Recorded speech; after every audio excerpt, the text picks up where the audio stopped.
கரெக்ட்டுங்க sir? Yes sir. ரைட்டுங்க sir. Okay sir, இப்போ நேத்து கொடுத்த எக்ஸாம்பிள்ஸ்ல பாத்தீங்கன்னா நம்மளுடைய நெட் சேல்ஸ் வந்து 1 கோடி ரூபாங்க.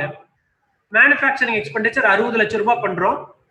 ஆக மொத்தம் நமக்கு 40 லட்சம் ரூபாய் நமக்கு கிராஸ் ப்ராஃபிட் கிடைக்குதுங்க. இந்த கான்செப்ட்ல உங்களுக்கு தெளிவா இருப்பீங்க. அதுக்கப்புறம் அட்மினிஸ்ட்ரேட்டிவ் எக்ஸ்பெண்டிச்சர்ஸ் நம்ம சப்ட்ராக்ட் பண்றோம். ஸோ 15 லட்சம் ரூபாய் நம்ம அட்மினிஸ்ட்ரேட்டிவ் எக்ஸ்பெண்டிச்சர் போக நமக்கு கிடைக்கக்கூடியது 35 லட்சம் ரூபாய் லாபங்க, ஆப்ரேட்டிங் ப்ராஃபிட்டுங்க. இந்த ஆப்ரேட்டிங் ப்ராஃபிட்டை கூட நான் ரெட் கலரா மாத்திக்கலாம் இல்லைங்களா சார்? அது 25 தப்பா போட்டிருக்கேன். 40 மைனஸ் 15 25. ஓகேங்க, ரைட்டுங்க சார். சரிங்க சார். இப்போ அந்த ஆப்ரேட்டிங் ப்ராஃபிட்டோட நான் என்ன ஆட் பண்றேங்க சார்? இந்த இடத்துல வந்து நம்ம என்ன பண்ணலாங்க சார்? இப்படி லெஸ் அப்படின்னு நம்ம போடலாங்க சார். ஸோ தட் நமக்கு கொஞ்சம் ஒரு கிளாரிட்டி கிடைக்கும் சார். நம்ம லெஸ் பண்றோமா இல்ல ஆட் பண்றோமா அப்படின்னு கிடைக்கும். இந்த இடத்துல நான் மறுபடியும் இந்த லெஸ் நான் ஆட் பண்ணிக்கிறேங்க சார். ஓகேங்களாங்க சார்? ஆட் பண்ணிக்கிறேன், இது மாதிரி ஆட் பண்ணிக்கிறேங்க சார். ரைட், ஓகேங்க சார். ஸோ இப்போ மேனுஃபேக்சரிங் எக்ஸ்பெண்டிச்சர் சப்ட்ராக்ட் பண்றோம் சார். யாரோ கேக்குறீங்க, ஏதோ கேட்டீங்க? ஆமா முருகப்பன் சார், இது நம்ம எக்ஸல்ல இப்போ வொர்க் அவுட் பண்ணலாமா சார்? இது எக்ஸல் தாராளமாங்க சார், தாராளமாங்க சார். இது சார் இது ஒன்றும் பெரிய சார் இது ஒன்றும் பெரிய கால்குலேஷன்ஸ் இல்லாததுனால சும்மா ரஃபா போட்டுட்டோம். நீங்க எக்ஸல்லையும் இதை போட்டுட்டு நீங்க அந்த ROI கால்குலேஷன்ஸ் கொண்டாடலாங்க sir. Here the emphasis is to make you to understand decomposing the ROI, decomposing the ROE sir. ரைட்டுங்க சார். இப்போ ஆப்ரேட்டிங் ப்ராஃபிட் இருந்துங்க சார். இப்போ நம்ம என்ன பண்றோம்னாங்க சார், இப்போ நம்ம அதர் இன்கம்ஸை கூட்டுறேங்க சார். நமக்கு ஒரு 5 லட்சம் ரூபாய் அதர் இன்கம்ஸ் கிடைச்சிருக்கு. நீங்க சம்டைம்ஸ் நீங்க அன்யூஸ்டு மணியை டெபாசிட் பண்ணிருக்கீங்க, வேற சம் அதர் சோர்சஸ்ல இருந்து கிடைச்சிருக்கக்கூடிய உங்களுக்கு கேபிட்டல் கெயின் கிடைச்சிருக்கு, இந்த மாதிரி எல்லாம். ஸோ அதோட நீங்க சேர்த்துனீங்கன்னா உங்களுக்கு டோட்டலா கிடைக்கக்கூடிய EBIT 30 லட்சம் ரூபாங்க. நீங்க இன்ட்ரெஸ்ட் வந்து 60,000 ரூபாய் பே பண்ணும். நான் இன்ட்ரெஸ்ட் நான் உங்களுக்கு எக்ஸாம்பிள்ல கொடுக்கவே இல்லைங்க. ஆக்சுவலா நீங்க பாத்தீங்க அப்படின்னா 4 லட்சம் ரூபாய் கடன் வாங்கியிருக்கேன். அந்த 4 லட்சம் ரூபாய் கடன் வந்து 15% வாங்கியிருக்கேன். அப்ப 4 லட்சம் ரூபாயில 15% எவ்வளவுங்க சார் கார்த்தி சார்? 60,000 ரூபாய். 60,000 ரூபாய். அப்ப அந்த 60,000 ரூபாய் இன்ட்ரெஸ்ட் அந்த வருஷ கடைசியில் நான் பே பண்ண இல்லைங்களா? சோ அதனால அந்த இன்ட்ரெஸ்ட் நான் பே பண்ணிட்டேன். எனக்கு இன்ட்ரெஸ்ட் பே பண்ணதுக்கு அப்புறம் எனக்கு கிடைக்கக்கூடிய லாபம் வந்து எவ்வளவுன்னா 29,40,000ங்க. இந்த 29,40,000த்துல நான் 20% நான் டாக்ஸ் பே பண்ணி ஆகணுங்க. 5,88,000 கால்குலேட் பண்ணியிருக்காரு கார்த்தி சார். அதை கழிச்சுட்டுனா எனக்கு கிடைக்கக்கூடியது சார் 23,52,000. இப்ப இந்த ரீஅரேஞ்ச்மெண்ட் ஆஃப் திஸ் இன்கம் ஸ்டேட்மெண்ட்டுங்க, இட்ஸ் வெரி வெரி இம்பார்ட்டன்ட்டுங்க. ஓகேங்களா? இப்போ உங்களுக்கு வந்து உங்களுடைய இன்கம் ஸ்டேட்மெண்ட்ல நீங்க ஆடிட்டர் கொடுக்கக்கூடியதோ அல்லது உங்களுடைய அக்கௌண்டன்ட் கொடுக்கக்கூடியதோ இந்த மாதிரியான ஷேப்ல கிடைக்காது. பட் நம்ம இந்த மாதிரி ஷேப்புக்கு ரீரைட் பண்ணிக்கிறோங்க. இருக்கக்கூடிய டேட்டாவே தான் ரீஅரேஞ்ச் பண்றோம். அந்த ரீஅரேஞ்ச் பண்றதுனால நமக்கு என்னென்னலாம் கிடைக்குது பாருங்க. Gross profit, operating profit, EBIT, EBTங்க, அப்புறம் PAT, ப்ராஃபிட் ஆஃப்டர் டாக்ஸ், அது EATங்க. ஓகேங்களா? ரைட்டுங்க. அடுத்தது பாத்தீங்க அப்படின்னா நமக்கு வந்து ஒர்க், அதாவது நெட், அதாவது வந்துங்க பேலன்ஸ் ஷீட்ஸை வந்து நம்ம ரீஅரேஞ்ச் பண்ணணுங்க. பேலன்ஸ் ஷீட்ஸை ரீஅரேஞ்ச் பண்ணும்போது சார் வந்து பாருங்க ஒரு பேலன்ஸ் ஷீட் மாதிரியே ஸ்கெலிட்டன் கொண்டாந்துட்டாரு, T ஃபார்ம்ல கொண்டாந்துட்டாருங்க. அதாவது லைபிலிட்டி சைட்ல ஓனர்ஸ் கேபிட்டல் 8 லட்சம் இருக்குங்க. லாங் டேர்ம் லைபிலிட்டி, அதாவது நான் 4 லட்சம் ரூபாய் கடன் வாங்கியிருக்கேன். என்னுடைய கரண்ட் லைபிலிட்டி 1 லட்சங்க. நெட் அசட்ஸ் வந்து 8 லட்சம் இருக்குங்க. சாரி, நெட் பிக்சட் அசட்ஸ் 8 லட்சம் இருக்கு. கரண்ட் அசட்ஸ் வந்து 3 லட்சம் இருக்குங்க. சார் இப்போ இந்த பார்ட்ல சார் உங்கள்கிட்ட சில கேள்விகள் கேட்கிறேன், சொல்ல முடியுதான்னு பாருங்க சார். சார் ஒரே அந்த நெட் பிக்சட் அசெட் நம்ம கண்டுபிடிக்கணும். கீழ கால்குலேஷன் பண்ணி மேல போடுறோம். நெட் பிக்சட் அசட்ஸ் அப்படியே கீழ ஸ்க்ரோல் பண்ணிக்கோங்க சார். இல்லைங்க, நான் கொடுத்த net assets owners capital net assets, net fixed asset net assets இல்லைங்க சார். நெட் அசட்ஸ் தான் உங்களுக்கு கொடுத்துட்டேங்களே 10 லட்சம்.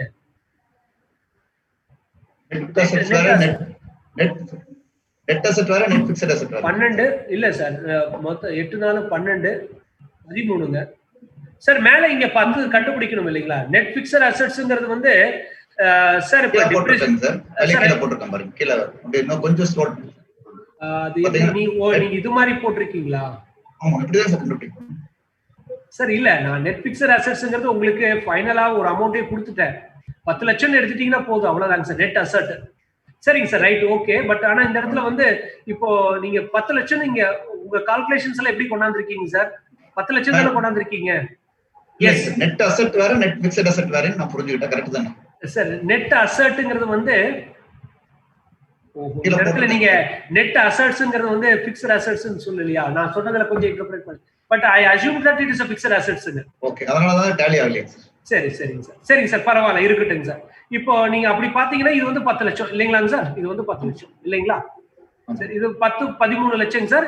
இங்க 8 4 12 1 13 லட்சம். ஓகேங்களா சார்? இப்போ சார் இப்போ இந்த பார்ட்ல ஓகேங்களா எல்லாருமே? கிளியருங்களா? சரி சார், இப்போ நான் ஒரு சின்ன ஒரு கேள்வி கேட்கிறேன். உங்க பிக்ஸட் அசெட்ஸ் நீங்க எப்படிங்க சார் ஃபினான்ஸ் பண்ணிருக்கீங்க? லாங் டர்ம் சோர்சஸ் மூலம் பண்ணிருக்கீங்களா, ஷார்ட் டர்ம் சோர்ஸ் மூலம் பண்ணிருக்கீங்களா?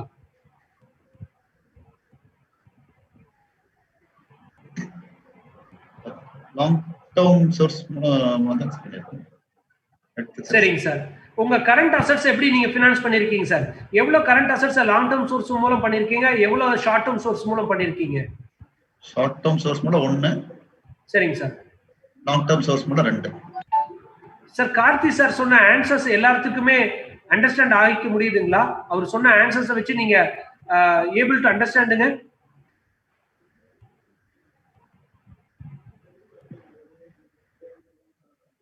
புரியுது இல்லைங்களா? அதாவது மொத்தம் எனக்கு 12 லட்சம் லாங் டர்ம் இருக்கு.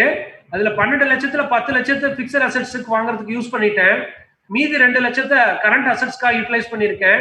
1 லட்சத்தை மட்டும் கரண்ட் லைபிலிட்டியில இருந்து நான் சோர்ஸ் பண்ணிருக்கேங்க கரண்ட் அசெட்ஸ்க்காக. ஓகேங்களா sir? I would like to get the feedback from your end. நான் சொல்லக்கூடியது உங்களால அண்டர்ஸ்டாண்ட் பண்ணிக்க முடியுதுங்களா சார்? இப்போ நீங்க ஒரு பேலன்ஸ் ஷீட்டை பார்த்த உடனே இந்த மாதிரி தான் நீங்க ஒரு விஷுவலைஸ் பண்ணணும். ஓ, மொத்தம் 12 லட்சம் லாங் டர்ம் சோர்சஸ்ல இருக்கா? ஓ, 10 லட்சம் ரூபாய் நான் அசெட் வாங்கியிருக்கேனா? ஓ, அப்போ வந்து 12 லட்சத்துல 10 லட்சம் பிக்சட் அசெட்ஸ் வாங்கியிருக்கேன், 2 லட்சம் கரண்ட் அசெட்ஸ்க்காக போயிருக்கு, மீதி இருக்கக்கூடிய 1 லட்சத்தை கரண்ட் லைபிலிட்டி மூலம் நான் ஃபினான்ஸ் பண்ணியிருக்கேன். ஓகேங்களா சார்? ஸோ இந்த விஷுவலைசேஷன் நீங்க இந்த 5 காம்பனண்ட்டை பார்த்த உடனே உங்களுக்கு விஷுவலைசேஷன் வரணும் சார். சரி, ரைட். கம்மிங் டு த பாயிண்ட்டுங்க. இப்போ வந்து இப்போ நம்ம வரலாங்க சார். இப்போ அசெட் எஃபிஷியன்சி கால்குலேட் பண்ணியிருக்காருங்க 10ங்க. நெட் ப்ராஃபிட் மார்ஜின் 30%ங்க. அடுத்தது ROI கண்டுபிடிச்சிருக்காருங்க. EBT டிவைடட் பை நெட் அசெட்ஸ்ங்க. மொத்தம் 3ன்னு கண்டுபிடிச்சிருக்காரு சார். இது வந்து 3ங்கிறது வந்து உங்களுக்கு நெட் அசெட்ஸ். இப்போ நெட் அசெட் மாறுங்க சார். நம்ம ஃபிக்ஸ்ட் அசெட் மாத்திட்டீங்கல, எல்லாமே மாறும். எல்லாமே மாறுங்க சார். ஆமா, ஃபிக்ஸ்ட் அசெட்ஸ் மொத்தம் 13ல போட்டு போடணும். அப்போ எல்லாமே உங்களுக்கு மாறும் இல்லைங்களாங்க சார்? ஆமா. சரிங்க சார், ரைட். இப்போ வேற யாராவது ஒர்க் அவுட் பண்ணிருக்கீங்களா சார்? நீங்க அந்த ஃபிக்ஸ்ட் அசெட்ஸ் வந்து 10 lakhsனே வச்சு வேற யாராவது ஒர்க் அவுட் பண்ணிருக்காங்களா? கோவிந்த், நீங்க? நான் ஒரு சின்ன ஒர்க் பண்ணிருக்கீங்க. சரிங்க சார், சரிங்க சார், சரிங்க சார். ஒண்ணு பண்ணலாம் சார், அது இதை மாத்திரலாம் சார். நீங்க இந்த பக்கம் பேலன்ஸ் ஷீட்ல என்னுடைய ரைட் சைடு இந்த லெஃப்ட் சைடு மாத்திட்டீங்கன்னா கரெக்ட் ஆயிடும். இல்ல சார், மாத்திட்டா கரெக்ட் ஆயிடும். இப்போ கீழே நீங்க கால்குலேட் பண்ணிருக்கிறதுலாங்க சார்? போனஸ் கான்ட்ரிபியூஷனை மட்டும் மாத்திட்டீங்கன்னா இல்ல சார், இப்போ நீங்க ரீஅரேஞ்ச் பண்ணணும் இல்லையா? இப்போ நீங்க ரீஅரேஞ்ச் பண்ணனீங்கன்னா உங்களுக்கு நெட் அசெட்ஸ்ங்கிறது எவ்வளவு வருங்க சார் இங்க உங்களுக்கு? சார் உங்களுக்கு கரண்ட் அசெட்ஸ் 3 லட்சங்களா சார்? சார் கரண்ட் அசெட்ஸ் 3 லட்சங்களா? ஆமா. அப்புறம் வந்து கரண்ட் லைபிலிட்டி 1 லட்சங்களா? கழிச்சிட்டீங்கன்னா நெட் வொர்க்கிங் கேபிட்டல் 2 லட்சங்க. 12 lakhs வந்து நெட் அசெட்ஸ்ங்க. இப்போ இந்த இடத்துல 12 lakhsன்னு போடுங்க. அப்ப 12 lakhsன்னு நீங்க போட்டீங்க அப்படின்னா தான் உங்களுக்கு வந்து இந்த இது வருங்க சார். 12 lakhs போட்டீங்கன்னா இந்த வேல்யூஸ் எல்லாமே மாறி மாறி வரும் இல்லைங்களாங்க சார்? சரிங்க சார். இப்போ இது வந்து 12 lakhs நீங்க வச்சிட்டீங்கன்னா உங்களுக்கு இது எவ்வளவு வருதுங்க சார் எஃபிஷியன்சிங்க சார்? 5 6 7 8 8 பாயிண்ட் சம்திங் வருங்க சார். சார் 10 டிவைடட் பை 1.2 போட்டீங்கன்னா முடிஞ்சு போச்சுங்க சார். 8.33ங்களாங்க சார்? சரிங்க சார், ரைட்டுங்க சார், ஓகேங்க சார். சார் இப்போ EBIT 30 லட்சம் அதுல மாற்றம் இருக்காது இல்லைங்களா? EBIT வந்து நமக்கு வந்து இந்த 30 லட்சமே இருக்குங்க சார், அவ்வளவுதாங்க சார். அப்புறம் அந்த EBITக்கு கீழே வந்து சார் நெட் சேல்ஸுங்க சார். சார் நெட் சேல்ஸ் வந்து 1 கோடி ரூபாய் இல்லைங்களா? நெட் சேல்ஸ் வந்து 1 கோடி ரூபாய், ஸோ 30%ங்க சார். சரிங்க சார். இப்போ வந்து இப்போ நீங்க எடுத்துட்டீங்கன்னா EBIT எவ்வளவுங்க சார்? உங்க ரிட்டர்ன் ஆன் இன்வெஸ்ட்மெண்ட்ல EBIT 30 லட்சம், உங்களுடைய நெட் அசெட்ஸ் எவ்வளவு வருதுங்க சார்? 12 lakhs sir. அப்ப 12 lakhsக்கு 30னா எவ்வளவுங்க சார் வருது? 30 divided by 12ங்க 2.3னா 23%ங்களாங்க சார்? 2.5ங்களாங்க சார்? ஆமா 2.5 12 லட்சம் 2.5 அப்ப 2.5 into 100 இல்லைங்களாங்க சார்? 2.5 or 250% இல்லைங்களாங்க சார்? ரைட்டுங்க சார். ஓகேங்க சார். இப்போ அடுத்தது வந்துங்க சார் ரிட்டர்ன் ஆன் அசெட்ல அசெட் எஃபிஷியன்சி வந்து இது வந்து நமக்கு எவ்வளவு வந்துச்சு சார்? 8.33 இல்லைங்களாங்க சார்? 8.33 ஓகேங்க சார். இந்த ப்ராஃபிட் மார்ஜின் வந்துங்க சார் 2.5 இல்லைங்களாங்க சார்? 2.85. ஸோ இப்போ பாத்தீங்கன்னா உங்களுக்கு வந்துங்க சார் இல்ல சாரி நெட் ப்ராஃபிட் மார்ஜின் இங்க பார்த்தோம் இல்லைங்களா சார்? 30% சார். இது வந்து 30% இல்லைங்களா சார்?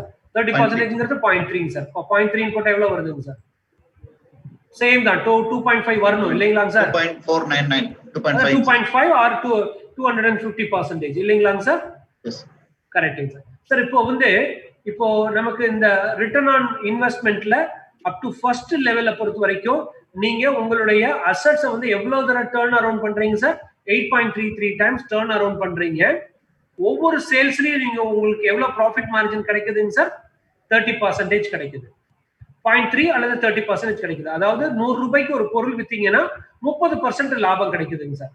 அப்போ ஒரு தடவைக்கு 30% லாபம் அப்படின்னா 8.33 டைம்ஸுக்கு எனக்கு என்ன கிடைக்குது அப்படின்னா 250% எனக்கு வந்து ரிட்டர்ன் ஆன் இன்வெஸ்ட்மெண்ட்ல எனக்கு வந்து கிடைக்குது அப்படின்னு கிடைக்குது சார். சரி, இப்போ இதை வந்து நான் மறுபடியும் டீகம்போஸ் பண்றேன். எப்படி டீகம்போஸ் பண்றேங்க சார்? Asset efficiency. இப்போ இந்த இடத்துல அசெட் எஃபிஷியன்சிங்கிறது என்னங்க சார்? 8.33. அடுத்தது வந்து சார் ப்ரொடக்ஷன் எஃபிஷியன்சி, அட்மின் எஃபிஷியன்சிங்க சார். இப்போ ப்ரொடக்ஷன் எஃபிஷியன்சிங்கிறது என்னதுங்க சார்? நமக்கு இந்த இடத்துல ப்ரொடக்ஷன் எஃபிஷியன்சிங்கிறது EBIT divided by GPங்க இல்லைங்களாங்க sir? EBIT divided by GP. EBITங்கிறது நமக்கு எவ்வளவுங்க sir? EBIT by net sales இல்ல sir, sorry EBIT divided by sir இல்ல சார், ப்ரொடக்ஷன் எஃபிஷியன்சிங்கிறது வந்து GP divided by net sales. GP divided by net sales 40%ங்க sir. GP divided by net salesங்க 40%ங்க சார். இங்க பாருங்க கரெக்ட் தாங்க சார். நீங்க இது போட்டது கரெக்ட் தாங்க சார். 40%ங்க. அடுத்தது வந்துங்க சார் இது வந்து EBIT divided by GPங்க. இதுவும் கரெக்ட் தாங்க சார்.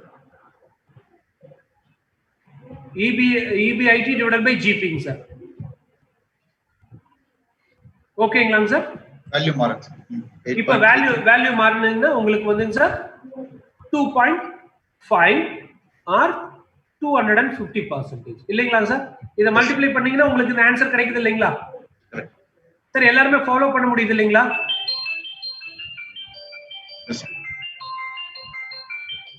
எல்லாருமே ஃபாலோ பண்ண முடியுது இல்லைங்களா?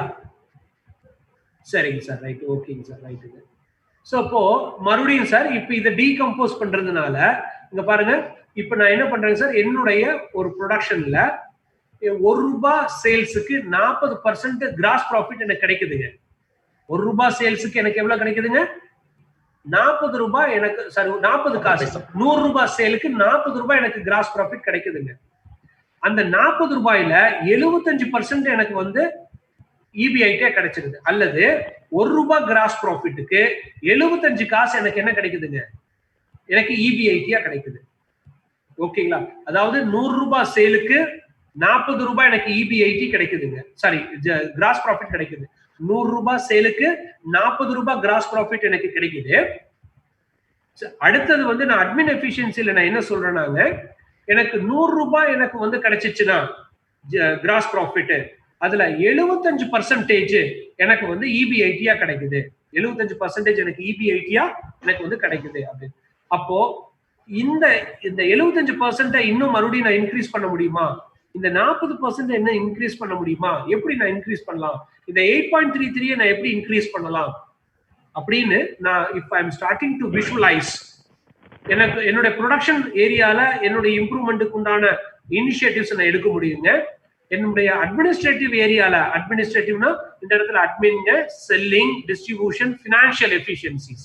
இத சார் ஃபினான்ஷியல் தான் நீங்க சொல்றது வந்து ஃபினான்ஷியல் எக்ஸ்பெண்டிச்சர்ஸ்ங்க. உடனே ஃபினான்ஷியல் எஃபிஷியன்சி அங்க போயிடாதீங்க, பாரோயிங் மணிக்கு. அதாவது அட்மினிஸ்ட்ரேட்டிவ், செல்லிங் அண்ட் டிஸ்ட்ரிபியூஷன் எக்ஸ்பெண்டிச்சர்ஸோட எஃபிஷியன்சியை எந்த அளவுக்கு நான் இங்க கூட்டலாம் அப்படின்னு சொல்லிட்டு நான் இங்க வந்து எக்ஸ்ப்ளோர் பண்ணலாங்க. சரி, எனக்கு இப்ப இந்த ஒரு கிரேட் இன்சைட் கிடைச்சிருக்கு. இது வந்து நான் என்னன்னாங்க, நான் போட்ட மொத்த முதலீட்டுக்கு எனக்கு என்ன லாபம் கிடைச்சிச்சு சார், இங்க பாருங்க, நான் 100 ரூபா போட்டேன், 250 ரூபா லாபம் எடுத்துட்டேன். 100 ரூபா போட்டேன், 250 ரூபா லாபம் எடுத்துட்டேன். ஒரு ஹைபாத்தட்டிக்கலா இருக்கிறதுனால இங்க 30% நான் கிராஸ் ப்ராஃபிட் மார்ஜின் சொல்றேங்க. பட் ஆனா நெட் ப்ராஃபிட் மார்ஜின் நார்மலா ரியலிஸ்டிக்கா நீங்க பாத்தீங்கன்னா இந்த 0.3ங்கிறது வந்து பிராக்டிகலா it is not possible. Probably உங்க செலவெல்லாம் போக பாத்தீங்கன்னா உங்களுக்கு வந்து 10% கிடைக்கலாம், 5% கிடைக்கலாம், or some of the business 30% கிடைக்கலாங்க. அப்படி கிடைச்சிச்சுன்னா உங்களுடைய லாப விகிதாச்சாரம் பாத்தீங்கன்னா நீங்க 100 ரூபா போடுறதுக்கு 250 ரூபா லாபம், அதாவது 250% லாபம் உங்களுக்கு கிடைக்கும். சரிங்க. இப்ப அடுத்தது வந்து நமக்கு நாம எப்படி கால்குலேட் பண்றோம் அப்படின்னாங்க ROE. ROE நம்ம எப்படி டீகம்போஸ் பண்றாங்க? Operating efficiency, financial efficiency. Operating efficiency தான் நம்ம இங்க பாத்துட்டோங்க. இதுதான் நம்ம இந்த டீகம்போசிங் பண்ணோம் இல்லைங்களா, இதுதாங்க ஆப்ரேட்டிங் எஃபிஷியன்சி. அதாவது asset efficiency, production efficiency, admin efficiency, இந்த மூணும் சேர்ந்து தான் நம்ம என்னன்னு சொல்றாங்க ஆப்ரேட்டிங் எஃபிஷியன்சி நம்ம இந்த இடத்துல சொல்றோம். அப்ப ஆப்ரேட்டிங் எஃபிஷியன்சி எவ்வளவா இருக்கு எனக்குங்க? இங்க ஆப்ரேட்டிங் எஃபிஷியன்சி எனக்கு வந்துங்க 2.5ங்க மொத்தத்துக்கு. ரைட்டுங்க. பினான்சியல் எஃபிஷியன்சி என்னன்னு இப்ப நம்ம வந்து பார்க்கணும். இப்ப பினான்சியல் எஃபிஷியன்சினா என்னங்க? Profit after tax divided by EBIT. So இதுல எந்த மாறுபாடும் இருக்காதுங்க. இந்த இடத்துல மட்டும்தான் மாறுபாடு இருக்கும். நெட் அசெட்ஸ் எவ்வளவுங்க நமக்குங்க மொத்தம்? சார் 12 லட்சங்களா? 12 லட்சம். நெட்வொர்த் எவ்வளவுங்க சார் நம்மளுது? 4 லட்சம் தான் இல்லைங்களாங்க சார்? 4 லட்சம் தாங்க சார் நெட்வொர்த்துங்கிறது. சார் கார்த்தி சார், நீங்க ஒர்க் அவுட் பண்ணது வந்து பேலன்ஸ் ஷீட் ரீஅரேஞ்ச்மெண்ட் பண்ணல சார். நீங்க கார்த்தி சார், நீங்க இந்த பேலன்ஸ் ஷீட் இப்படி நீங்க போட்டீங்க இல்லையா, இதுக்கு பதிலா நம்ம ஸ்டேட்மெண்டா போடுவோம் தெரியுங்களா? Current assets minus current liability, net working capital கீழே போட்டுட்டேங்க சார். கீழே போட்டிருக்கீங்களா? அத மாத்தி பண்ணிட்டேங்க, ரிவர்ஸ்ல பண்ணிருப்பேன் நான், தப்பா பண்ணிட்டேன். அதான் சரிங்க சார். நீங்க அந்த ஸ்டேட்மெண்ட் அது மாதிரி ஒர்க் அவுட் பண்ணீங்கன்னா ஓகேங்க சார். இந்த இது ஈஸியா நீங்க எடுத்துக்க முடியும். அதை மட்டும் நீங்க ரீடூ பண்ணிக்கலாங்க சார். சரிங்க சார். இப்போ வந்து இப்ப நான் இது 12 எடுத்துட்டேன்னா இது 3 ஆயிடுங்களா சார்? ஆமா. சரிங்க சார். இப்போ என்னுடைய பினான்சியல் லிவரேஜ் பாத்தீங்கன்னா 0.784ங்க. என்னுடைய டெட் யூட்டிலைசேஷன் பாத்தீங்கன்னா 3ங்க. சப்போஸ் நான் ஒரு கால் சார், ஒரு நிமிஷம், என்னுடைய சார் இந்த இடத்துல தப்பு பண்ணிருக்கீங்க. என்னுடைய நெட்வொர்த் எவ்வளவு வருங்க சார்? 8 லட்சம் இல்லைங்க சார் வரும். கால்குலேட் பண்ணணும் சார். அதான் நம்ம அது பழைய இதுல எடுத்து போட்டீங்க சார். நெட் அசெட்ஸ்னு பாத்தீங்கன்னாங்க சார் 8 லட்சம் ரூபாய்ங்க சார். அதாவதுங்க சார் 3 லட்சம் கரண்ட் அசெட்ஸுங்க, மைனஸ் 1 லட்சம், 2 லட்சம் நெட் வொர்க்கிங் கேபிட்டலுங்க, 2 லட்சம் பிளஸ் 10 லட்சம் பிக்ஸட் அசெட்ஸுங்க, 12 லட்சம் நெட் அசெட்ஸுங்க, 12 லட்சம் நெட் அசெட்ஸுங்க, 12 லட்சத்துல இருந்து லாங் டேர்ம் லைபிலிட்டிங்க 4 லட்சத்தை கழிச்சிட்டீங்கன்னா 8 லட்சம் தாங்க நமக்கு வருங்க சார். ஸோ அதனால இந்த இடத்துல வந்துங்க சார் நெட்வொர்க்குங்கிறது 8 லட்சம் சார். அப்ப நெட்வொர்க் 8 லட்சம்னா இந்த இடத்துல இதுவும் மாறும் இல்லைங்களாங்க சார்? 8 லட்சம் அப்படின்னா உங்களுக்கு வந்துங்க சார் எவ்வளவு வருங்க சார்? 23 எவ்வளவுங்க சார்? 2.94 இல்லைங்களாங்க சார்? 2.94 வருங்க சார். அதாவது உங்களோட ரிட்டர்ன் ஆன் ஈக்விட்டி 2.94, அல்லது நம்ம அதை எப்படி நம்ம சொல்லலாங்க சார்? 294%. ஆக்சுவலா உங்களுக்கு ரிட்டர்ன் ஆன் இன்வெஸ்ட்மெண்ட் எவ்வளவு கிடைக்குதுங்க சார்? 250% கிடைக்குது. ஆனா அந்த 250%ங்கிறது எவ்வளவா எஸ்கலேட் ஆகுதுங்க? 294% ஆகுதுங்க. அப்படின்னா எவ்வளவு பர்சன்ட் உங்களுக்கு எஸ்கலேட் ஆகுதுங்க சார்? 44% உங்களுடைய டோட்டல் இன்வெஸ்ட்மெண்ட்ல உங்க ரிட்டர்ன் வந்து கூடுது. எதனால கூடுதுங்க? 2 ரீசன்னால. ஒன்னு வந்து உங்களுடைய பினான்சியல் லிவரேஜ்னால, இன்னொன்னு டெட் யூட்டிலைசேஷன்னால. அது சிம்பிளா சொல்லணும்னா பினான்சியல் லிவரேஜ்னால என்னுடைய சொந்த முதலீடு 44% இன்க்ரீஸ் ஆயிருக்கு. ஓகேங்களா? கிளியருங்களாங்க சார்? அதாவது 250% என்னுடைய மொத்த முதலீட்டினுடைய வருமானம். பட் அந்த 250%ங்கிறது 294% கூடி இருக்கு. 44% எனக்கு அடிஷனலா வந்திருக்கு என்னுடைய இன்வெஸ்ட்மெண்ட்ல ரிட்டர்ன். எதனால அப்படின்னா குறைஞ்ச வட்டிக்கு வாங்கி நான் இன்வெஸ்ட் பண்ணி ஏர்ன் பண்ணிருக்கேன். ஓகேங்களா? எனக்கு வந்து ஒரு சேல்ல பாத்தீங்க அப்படின்னா எனக்கு 30% லாபங்க. ஓகேங்களா? அது மாதிரி எத்தனை தடவை டர்ன் அரவுண்ட் பண்றேங்க? 8.33 டைம் டர்ன் அரவுண்ட் பண்றேன் அப்படின்னா கிட்டத்தட்ட 250% லாபத்துல எவ்வளவு வட்டி கட்டுறேங்க? நான் ஒன்லி 12% தான் வட்டியை கட்டியிருக்கேன். அப்போ மீதி இருக்கக்கூடியது எனக்கு லாபம் தாங்க இல்லையா? அப்போ ஆனா அந்த லாபத்துக்கு நான் வட்டி கட்டி ஆகணும், இதெல்லாம் கட்டி ஆகணும், இன்ட்ரெஸ்ட் எல்லாம் கட்டி ஆகணும். எல்லாம் போக எனக்கு வந்து எவ்வளவு என்னுடைய லாபம் கூடுதுங்க? 44% லாபம் கூடுது. ஓகேங்களா? சோ இந்த 44% லாபம் கூடுவது என்னுடைய பினான்சியல் எஃபிஷியன்சினால. இந்த பினான்சியல் எஃபிஷியன்சிங்கிறது என்னுடைய பினான்சியல் லிவரேஜ்னாலையும் என்னுடைய டெட் யூட்டிலைசேஷனாலையும். இப்ப என்னுடைய பினான்சியல் லிவரேஜ் எவ்வளவுங்க? 0.784. என்னுடைய டெட் யூட்டிலைசேஷன் எவ்வளவுங்க? இந்த இடத்துல 18 வருங்களா சார்? 18 வந்துச்சுன்னா எவ்வளவு வருங்க சார்? அதாவது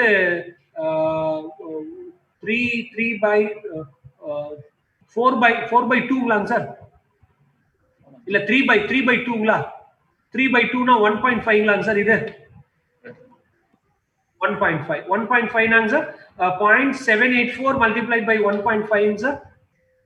இந்த இடத்துல மேல வந்ததே தான் வரும் சார். 1.17 இல்லைங்களாங்க சார்? 1.17 சார். நான் அதை குறிச்சுக்கிறேன் சார். அப்போ 1.17. ஓகேங்க சார். 1.17. அப்போ என்னுடைய ஆப்ரேட்டிங் பாத்தீங்கன்னா இது வந்து 1.17. ஓகேங்களாங்க சார்? என்னுடைய ஆப்ரேட்டிங் எஃபிஷியன்சி ஆல்ரெடி எவ்வளவு இருக்குங்க சார்? 2.5 இல்லைங்களாங்க சார்? அப்போ 2.5 multiplied by 1.17 2.94 அல்லது 294% on my total investment. இப்ப இதே வந்து எக்ஸ்பேண்ட் பண்ணி எழுதலாங்களாங்க சார்? இந்த இதையே எனக்கு எக்ஸ்பேண்ட் பண்ணி எழுதலாங்களாங்க சார்?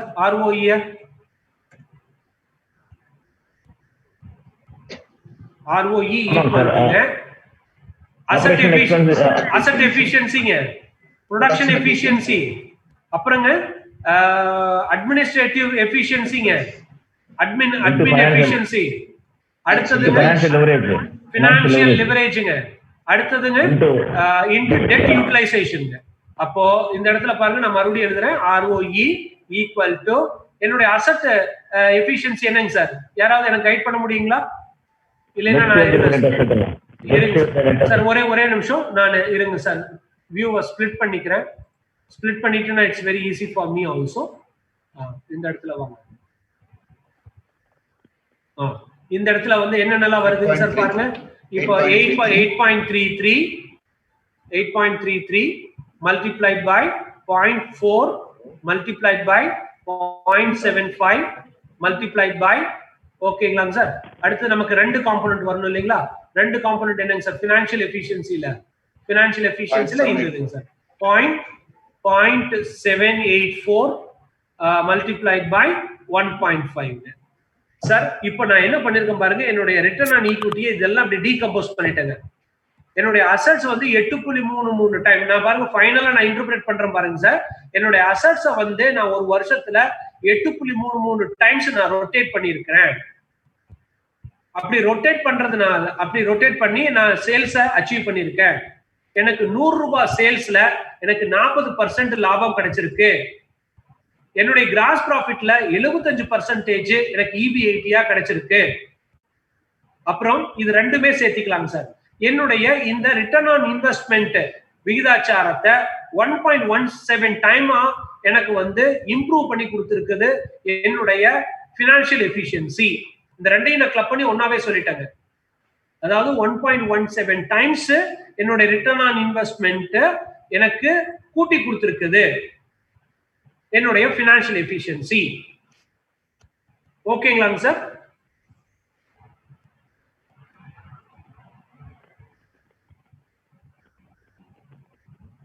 சார் இதுல ஏதாவது விளக்கங்கள் சார்?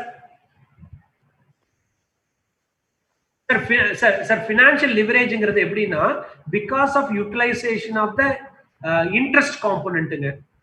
அதுல உங்களுக்கு ரெண்டு வகையான பெனிஃபிட்ஸ் அக்ரூ ஆகுங்க. ஒன்னு இன்ட்ரெஸ்ட நீங்க எக்ஸ்பெண்டிச்சரா காமிக்கலாம். காமிப்பதனால உங்களுக்கு டாக்ஸ் லைபிலிட்டி குறையும். ஓகேங்களா? அந்த டாக்ஸ் லைபிலிட்டியை குறையறதுனால உங்களுக்கு ஆக்சுவலா 12% இன்ட்ரெஸ்ட் ரேட்டுக்கு வாங்கினீங்கன்னா அது எக்ஸாக்டா உங்களுடைய பர்டன் 12% அல்லங்க. ஓகேங்களாங்க சார்? சார் நீங்க டாக்ஸ் லைபிலிட்டி குறையுன்னு எப்படி சொல்றீங்க? அப்ப இன்ட்ரெஸ்ட் செலவாடு வரும்பொழுது ப்ராஃபிட் கம்மியா வருது, சப்சிக்வெண்டா ப்ராஃபிட் தந்த டாக்ஸ் தான் வருது, அதனால சொல்றீங்களா? ஆமாங்க சார், ஆமா, ஆப்வியஸா. இல்லைன்னா வச்சுக்கோ உங்க டாக்ஸ் லைபிலிட்டி பாருங்க கூடி இருக்கும் கண்டிப்பா. அதாவது அந்த இன்ட்ரெஸ்ட் லெவலுக்கு நீங்க ஒரு 20% டாக்ஸ் பே பண்ணி தானே ஆகணுங்க. இப்போ ஒரு 2 லட்சம் ரூபாய் நீங்க இன்ட்ரெஸ்ட் பே பண்றீங்கன்னு வச்சுக்கோங்க. அந்த 2 லட்சம் ரூபாய் நீங்க இன்ட்ரெஸ்ட் பே பண்ணாத பட்சத்துல அந்த 2 லட்சம் ரூபாய்க்கு நீங்க வந்து இன்கம் டாக்ஸ் கட்டி தானே ஆகணுங்க. அந்த அந்த அந்த அந்த போர்ஷன்னாலங்க, அந்த போர்ஷனுங்க பிளஸ் இப்போ நீங்க வாங்கி இருக்கக்கூடிய, நீங்க இன்வெஸ்ட் பண்ணிருக்கீங்க இல்லையா, நீங்க 8 லட்சம் இன்வெஸ்ட் பண்ணிருக்கீங்க, பட் 4 லட்சத்தை கடனை வாங்கி அது மூலமா பெனிஃபிட்ஸ் கொண்டாந்துருக்கீங்க. இப்ப இந்த ரெண்டையும் வந்துங்க சார் நீங்க பிரிச்சு நம்ம டெப்தா உங்களால இன்டர்பிரேட் பண்ண முடியலன்னு வச்சுக்கோங்களேன். ஓகேங்களா சார்? நீங்க என்ன பண்ணலாம்னா இப்படி எடுத்துங்க, இந்த மல்டிப்ளிகேஷன் எடுத்துங்க, 1.17 எடுத்துக்கங்க. அதாவது இந்த 1.17ங்கிறது என்னங்க சார்? இங்க பாருங்க, நான் மறுபடியும் ரீரைட் பண்ணி காமிக்கிறேன் பாருங்க. ROE ஈக்குவல் டுங்க, ROE equal to ROI multiplied by 1.17ங்களா? அப்போ சாரி ROIங்க சார், இந்த இடத்துல ROI. அப்போ அந்த ROI எவ்வளவு மடங்கு உங்களுக்கு கூடுதுங்க சார்? 17 டைம்ஸ் கூடுதுங்க. சப்போஸ் நீங்க கடனே வாங்கல, வட்டி கட்டல, எதுவுமே பண்ணல அப்படின்னா இது என்னவா இருக்குங்க சார்? 1ங்க. இல்ல ஜீரோவா இருக்காது, 1 இருக்கும். ஏன்னா இங்க பாருங்க, இப்ப இந்த இடத்துல நீங்க என்ன ஃபார்முலா போடுவீங்க சார்?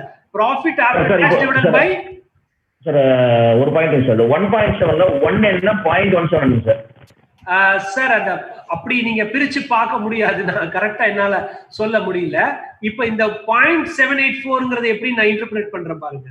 இந்த 0.784ங்கிறது வந்து சார் எப்படி வருதுங்க sir? Profit after tax divided by EBITங்களா? அப்போ எனக்கு 100 ரூபாய் EBIT கிடைச்சிச்சுன்னா 78 ரூபாய் 40 காசு எனக்கு ப்ராஃபிட் ஆஃப்டர் டாக்ஸா கிடைக்குது. சரிங்களா? சரிங்களாங்க சார்?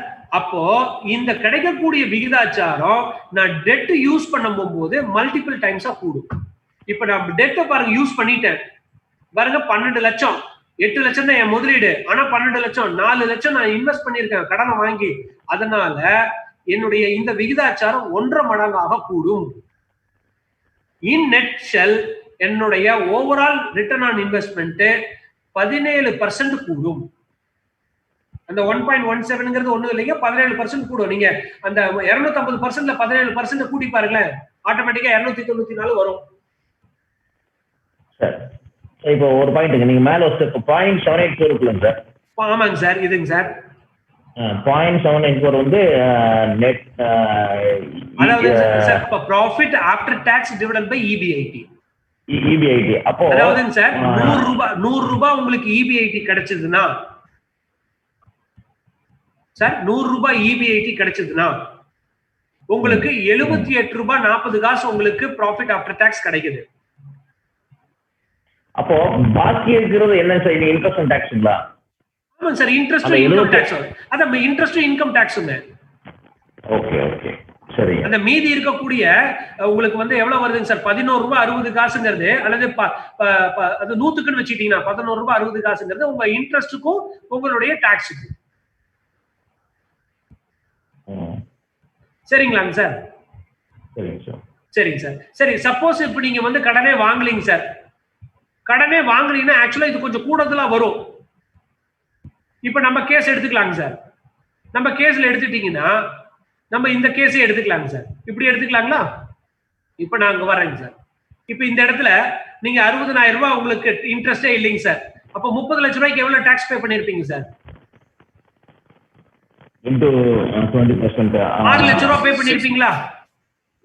அப்ப உங்களுக்கு ப்ராஃபிட் ஆஃப்டர் டாக்ஸ் எவ்வளவு வந்திருக்குங்க சார்? 24 லட்சம் வந்திருக்குங்களா? ஆக்சுவலா உங்களுக்கு லாபம் வந்து 24 லட்சம் வந்திருக்குது, கரெக்ட்டுங்களா? அப்ப 24 டிவைடட் பை 30 போடுங்க சார், என்ன வருதுங்க சார்? 80% வரும். 24 டிவைடட் பை 30ங்க 0.8ங்களா? இப்ப இந்த இடத்துல நான் மாத்துறேங்க சார். இப்போ வந்து நானு அதாவது கடனே வாங்கலைங்க சார், ஓகேங்களா? இப்ப நான் கடனே வாங்காத போது இங்க எனக்கு எவ்வளவு வருதுங்க சார் 0.8ங்களா அப்படின்னா மீனிங் என்னங்க சார் நான் 100 ரூபாய் EB80 எடுத்தேன்னா எனக்கு 80 ரூபாய் எனக்கு வந்து ப்ராஃபிட் ஆஃப்டர் டாக்ஸ் ஏன்னா 20% தான் நான் டாக்ஸ் கட்டுறேங்க 100 ரூபாய்க்கு 20 ரூபாய் டாக்ஸ் கட்டுவேன் 80 ரூபாய் எனக்கு லாபம் சரியா போச்சுங்களா சரிங்க சார் இப்ப இது என்ன ஆகுதுங்க சார் 1.5 இருக்குங்களா அது இருக்காதுங்க என்ன இருக்கும் 1 இருக்கும் இப்ப இது ரெண்டையும் மல்டிப்ளை பண்ணீங்கன்னா உங்களுக்கு என்ன ரிசல்ட் கிடைக்குதுங்க 0.8 தாங்க ஆனா இங்க என்ன கிடைக்குதுங்க உங்களுக்கு இங்க டெட் யூஸ் பண்றதுனால உங்களுக்கு என்ன கிடைக்குது இங்க என்ன ஆகுதுங்க இந்த வேல்யூ 1.17 ஆகுது ஆனா உங்களுக்கு இந்த இடத்துல இங்க பாருங்க இத மறுபடியும் நான் இருங்க சார் உங்களுக்கு இதை எடுத்து போடுறேன் இது வந்து என்ன ஆயிடுதுங்க சார் இந்த இடத்துல உங்களுக்கு வந்து 0.8 மட்டும் இருக்கும் அங்க பாருங்க சார் நீங்க லெவரேஜ் நீங்க யூஸ் பண்ணதுனால நீங்க டெட் இன்ஸ்ட்ருமெண்ட் யூஸ் பண்ணதுனால 1.17 ஆயிருக்கு இங்க நீங்க யூஸ் பண்ணாததுனால 0.8 ஆயிருக்கு ஓகேங்களாங்க சார் சார் கிளியருங்களா இப்போ நீங்க என்ன பண்ணிருக்கீங்கன்னா என் கையில பணம் இல்ல ஆர் என் கையில இருக்கக்கூடிய கொஞ்சம் பணத்தை வேற இன்வெஸ்ட்மெண்ட்டுக்காக போட்டேன் கடனை வாங்கி இதுல போட்டிருக்கேன் ஏன்னா பிகாஸ் நான் கடனே வாங்கல 8 லட்சம் ரூபாய் நான் போட்டிருக்கேன் to some extent I can able to borrow money with least interest rate without diluting my risk அதாவது என்னுடைய ரிஸ்கை வந்து நம்ம டைலூட் பண்ணாம ஒரு ரீசனபிளா என்னால ஒரு கடனை வாங்கி ஒரு குறைஞ்ச வட்டிக்கு வாங்கி அதை வியாபாரம் செஞ்சு அதிக லாபம் சம்பாதிக்கும் பட்சத்துல எனக்கு என்னுடைய ஓவரால் ரிட்டர்ன் ஆன் ஈக்விட்டி முதலீட்டுக்கு உண்டான ரிட்டர்னை என்னால கூட்ட முடியும் இதுதான் சார் பினான்சியல் எஃபிஷியன்சிங்கிறது இந்த மாதிரி திங்க் பண்ணி நீங்க கொஞ்சம் பாரோ பண்ணி சைஸபிளா பேலன்ஸ்டா பாரோ பண்ணி நீங்க வாங்கி போட்டு பண்றீங்க இல்லைங்களா இதுதான் பினான்சியல் எஃபிஷியன்சி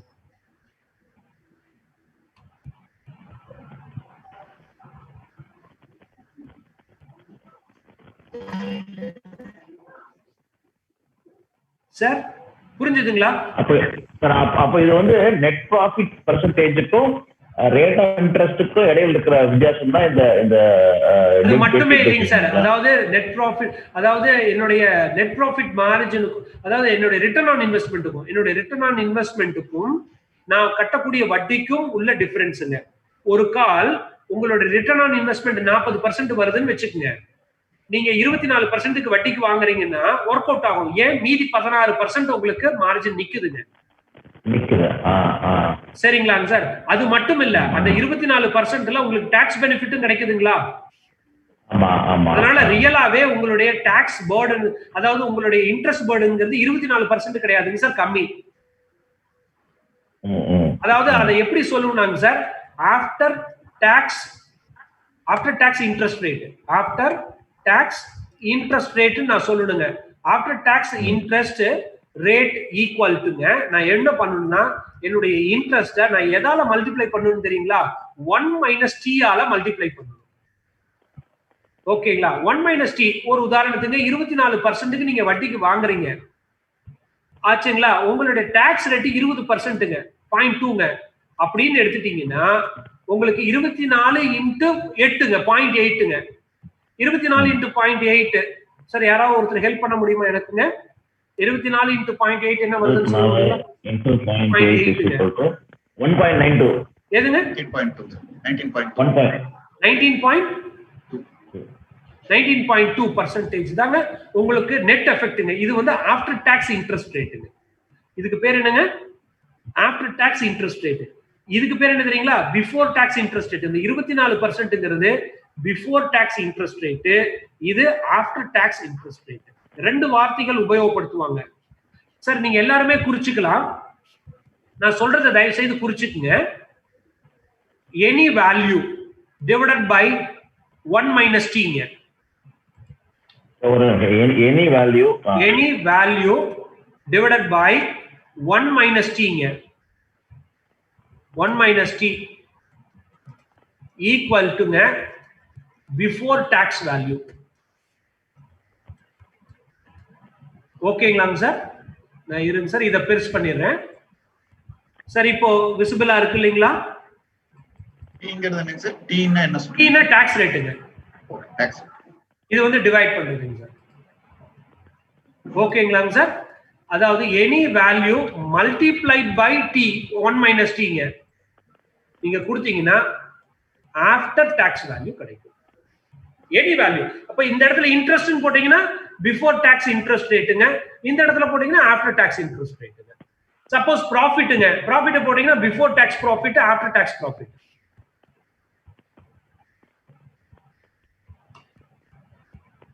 அந்த இடத்துல எனி வேல்யூ நான் சொன்னது வந்து நீங்க எது வேணாலும் நீங்க ஃபிட் பண்ணலாம்னு சொல்றதுக்காக நான் எனி வேல்யூன்னு சொல்லிட்டேங்க. நல்லா புரிஞ்சுங்க. எனி வேல்யூ அப்படிங்கிறது நீங்க எந்த வேல்யூ வேணாலும் அந்த இடத்துல ஃபிட் பண்ணலாம். இப்ப நீங்க இன்ட்ரெஸ்ட் ஃபிட் பண்ணீங்கன்னா interest divided by 1 minus T will give a before tax வேல்யூங்க. ஓகேங்களா? இன்ட்ரெஸ்ட் கொடுத்தீங்கன்னா ஆஃப்டர் டாக்ஸ் வேல்யூ கிடைக்கும். இப்ப இந்த இடத்துல வந்துங்க இந்த 24 இருக்கு இல்லைங்களா, இந்த 24ங்கிறதுங்க before tax value. Before tax வேல்யூல 24ங்கிறது. ஓகேங்களா? இந்த 19.2 என்னங்கிறது பாத்தீங்களா, இது ஆஃப்டர் டாக்ஸ் வேல்யூ. இப்ப இந்த இடத்துல ஆஃப்டர் டாக்ஸ் வேல்யூ இந்த இடத்துல பாத்தீங்கன்னா 19.12 19.2 இந்த இடத்துல வந்துங்க 19.2 டிவைடட் பை 1 மைனஸ் டி, அதாவது 1 மைனஸ் 0.2ங்க, அதாவது 0.8 கிடைக்கும். இந்த இடத்துல அங்க பாருங்க, நான் போட்டு காமிக்கிறேன் பாருங்க. Equal to 19.2.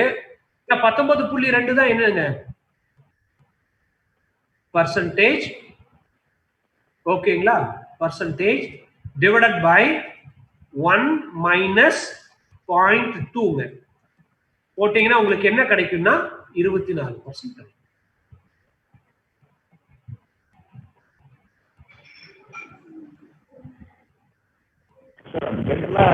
எனி வேல்யூல வந்து நம்ம இன்ட்ரெஸ்ட் ரேட் போடுவோம். இருங்க, after tax of any value divided by 1 minus T will give a before tax. உங்களுக்கு இன்னும் கொஞ்சம் கிளாரிட்டி கொடுக்கிறதுக்காக before tax of any value multiplied by 1 minus t will give a after tax. இப்போ இன்னும் கொஞ்சம் clarity கிடைக்குதுங்களா sir? இந்த ரெண்டு இதுங்க சார். நான் இந்த இடத்துல எனி வேல்யூக்கு முன்னாடி இன்னும் கொஞ்சம் கிளாரிட்டி உங்களுக்கு கொடுக்கிறதுக்காக கொடுத்துட்டேன். After tax of any value, எந்த ஒரு ஆஃப்டர் டாக்ஸ் வேல்யூவையும் நீங்க 1 மைனஸ் டி ஆல வகுத்தீங்கன்னா பிஃபோர் டாக்ஸ் வேல்யூ கிடைக்கும். பிஃபோர் டாக்ஸ் ஆஃப் எனி வேல்யூவை நீங்க 1 மைனஸ் டி ஆல மல்டிப்ளை பண்ணீங்கன்னா ஆஃப்டர் டாக்ஸ் வேல்யூ கிடைக்கும். ஓகேங்களா?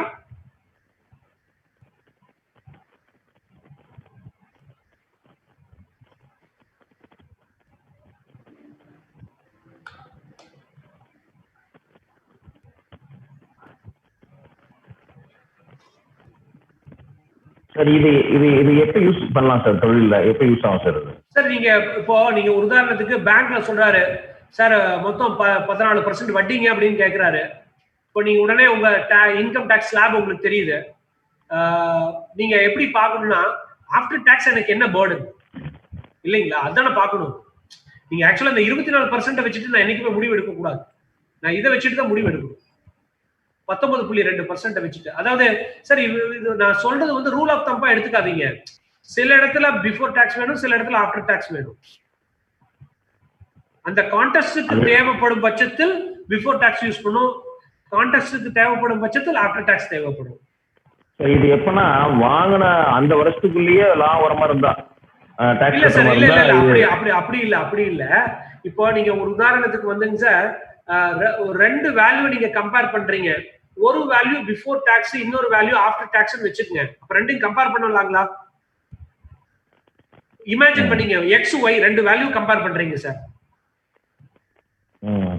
இப்ப ரெண்டு வேல்யூல எக்ஸ்ங்கிறது பிஃபோர் டாக்ஸுங்க, ஒய்ங்கிறது ஆஃப்டர் டாக்ஸ் வச்சுக்கோங்க சார். இப்ப இது கம்பேர் பண்ணலாங்களா? நீங்க கம்பேர் பண்ண முடியாது இல்லைங்களா? ஏன்னா ஒரு வேல்யூ பிஃபோர் டாக்ஸ் வேல்யூ இருக்கு, ஒரு வேல்யூ ஆஃப்டர் டாக்ஸ் வேல்யூ இருக்கு. சார் ஒரு உதாரணத்துக்கு எடுத்துங்க, உங்க பிரான்ச் இருக்கு, ரெண்டு பிரான்ச் வச்சிருக்கீங்க. ஒரு பிரான்ச்ல பிஃபோர் டாக்ஸ் ப்ராஃபிட்டுங்க, இன்னொரு இதுல ஆஃப்டர் டாக்ஸ் ப்ராஃபிட், ரெண்டும் உங்களுக்கு டேட்டா கையில இருக்கு. கம்பேர் பண்ணுவீங்களாங்க சார்? ஒரு பிரான்ச் வந்து பிஃபோர் டாக்ஸ் வேல்யூங்க, இன்னொரு பிரான்ச் ஆஃப்டர் டாக்ஸ் வேல்யூ வந்திருக்கு, ரிப்போர்ட் வந்துருச்சு உங்களுக்கு. இமேஜின் பண்ணிக்கங்க. அப்போ வந்து இந்த ஃபார்முலா அப்ளை பண்ணி அவ்வளவுதான் சார். இப்ப நான் சொல்றது ஒரு உதாரணத்துக்கு தான். நீங்க எந்த இடத்துல எப்ப வேணாலும் இதை யூஸ் பண்ணலாம். இதுக்கு தான் அப்படிங்கறதெல்லாம் கிடையாதுங்க சார். இப்ப எனக்கு எப்பப்பெல்லாம் ஆஃப்டர் டாக்ஸ் வேல்யூ வேணும், எப்பப்பெல்லாம் பிஃபோர் டாக்ஸ் வேல்யூ வேணும், நிறைய இடத்துல நிறைய பர்பஸுக்காக இது யூஸ் ஆகும் சார். என்னால அறுதிட்டு சொல்ல முடியாது இதுக்குதான் சார் ஆகும்னு சொல்ல முடியாதுங்க சார். வைடரா நீங்க எல்லா இடத்துலயும் யூஸ் பண்ணுவீங்க. நான் அதனாலதான் சொல்லிட்டேன் எனி வேல்யூன்னு சொல்லிவிட்டேங்க சார். இங்க பாருங்க, ஆஃப்டர் டாக்ஸ் ஆஃப் எனி வேல்யூன்னு சொல்லிவிட்டேன். உங்களுக்கு புரியுதுங்களா?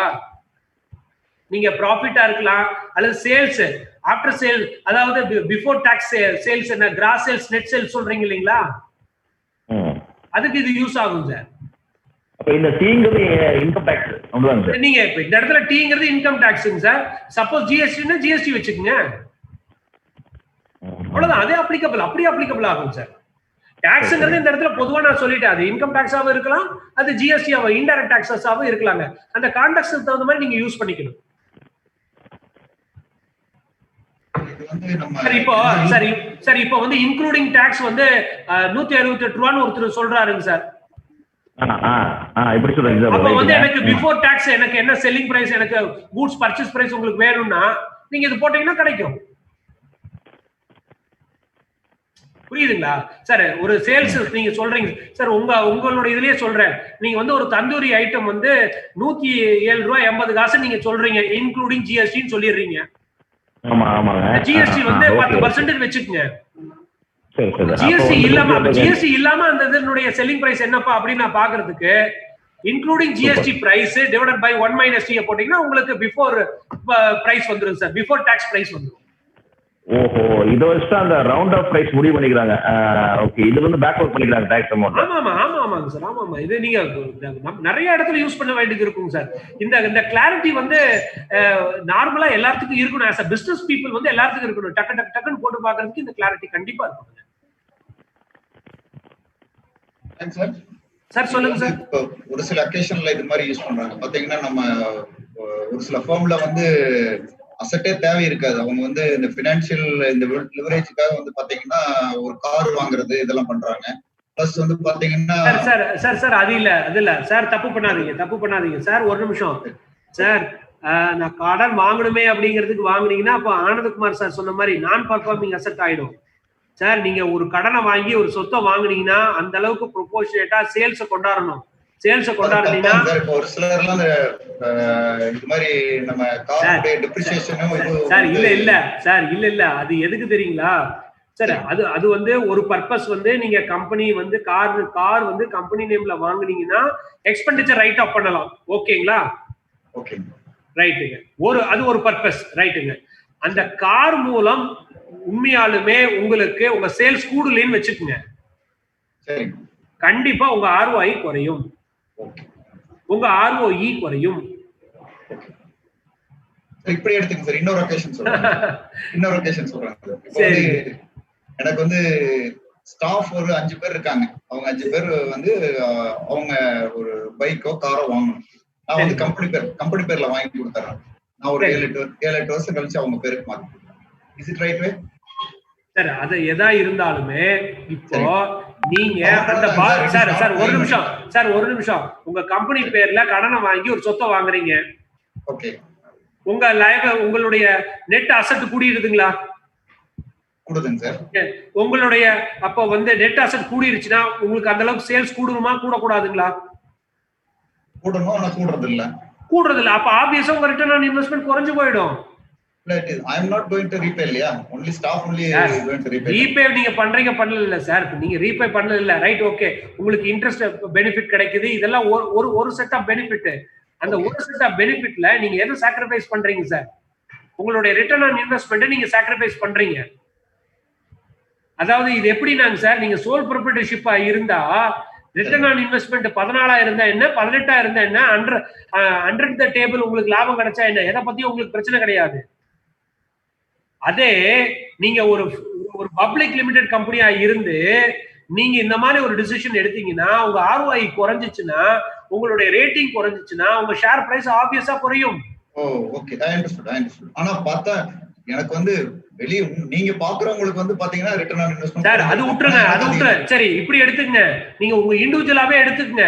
உங்களுக்கு தெரியுது 18 நீங்க வாங்கிட்டீங்க, ஏர்ன் பண்ணிட்டீங்க. ஆனா ரெக்கார்ட்ல 14 தான் இருக்கு. ஒரு லோனுக்காக போறீங்க பேங்கர்ட்ட.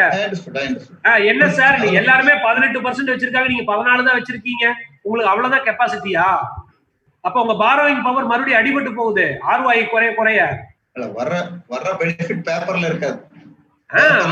சார் பேப்பர்ல இல்லைன்னு வச்சுங்க, பல வகையில உங்களுக்கு அடி வாங்குவீங்க. அதாவது இப்போ ஒரு உதாரணத்துக்கு சார், ஒரு சேலரிடு பீப்புள் போய் ஈஸியா உங்களால ஹவுசிங் லோன் வாங்கிடுவான். ஏன்னா சேலரி பாரு, நான் இவ்வளவு டாக்ஸ் கட்டியிருக்கேன் பாருன்னு சொல்லி போட்டு பணத்தை 1 கோடி வாங்குவான். ஆனா நீங்க கோடி கோடியா சம்பாதிப்பீங்க. உங்களுடைய இன்கம் ஸ்டேட்மெண்ட்லயும் பேலன்ஸ் ஷீட்லயும் உங்களுக்கு லாஸ காமிச்சு வச்சிருப்பீங்க பல வருஷமா டாக்ஸ் பெனிஃபிட்டுக்காக. அப்ப நீங்க பாரோ பண்ண முடியுமா போய்? அப்போ பாரோ பண்ண முடியாதுன்னா ஒரு ஸ்டேஜுக்கு மேல நீங்க வளரணும்னா உங்க கேபிட்டல் மட்டுமே போதுங்களா சார்? ஒரு ஸ்டேஜுக்கு மேல நீங்க வளரணும் சார். நீங்க 10 கோடி இன்வெஸ்ட் பண்ணுவீங்க, 20 கோடி இன்வெஸ்ட் பண்ணுவீங்க, 200 கோடி இன்வெஸ்ட் பண்ணுவீங்களா? பண்ணலாம், அதுவும் வச்சுக்கங்க. சரி 2000 கோடி பண்ண முடியுமா? பண்ண முடியாது. அப்போ நீங்க உங்க பிசினஸ் எக்ஸ்பேண்ட் பண்ணணும்னு வச்சுக்கங்க, ஒரு பெரிய ஆலமரமா ஆக்கணும்னு வச்சுக்கங்க. அப்போ நீங்க கண்டிப்பா பாரோ பண்ணணும். புரியுதுங்களா?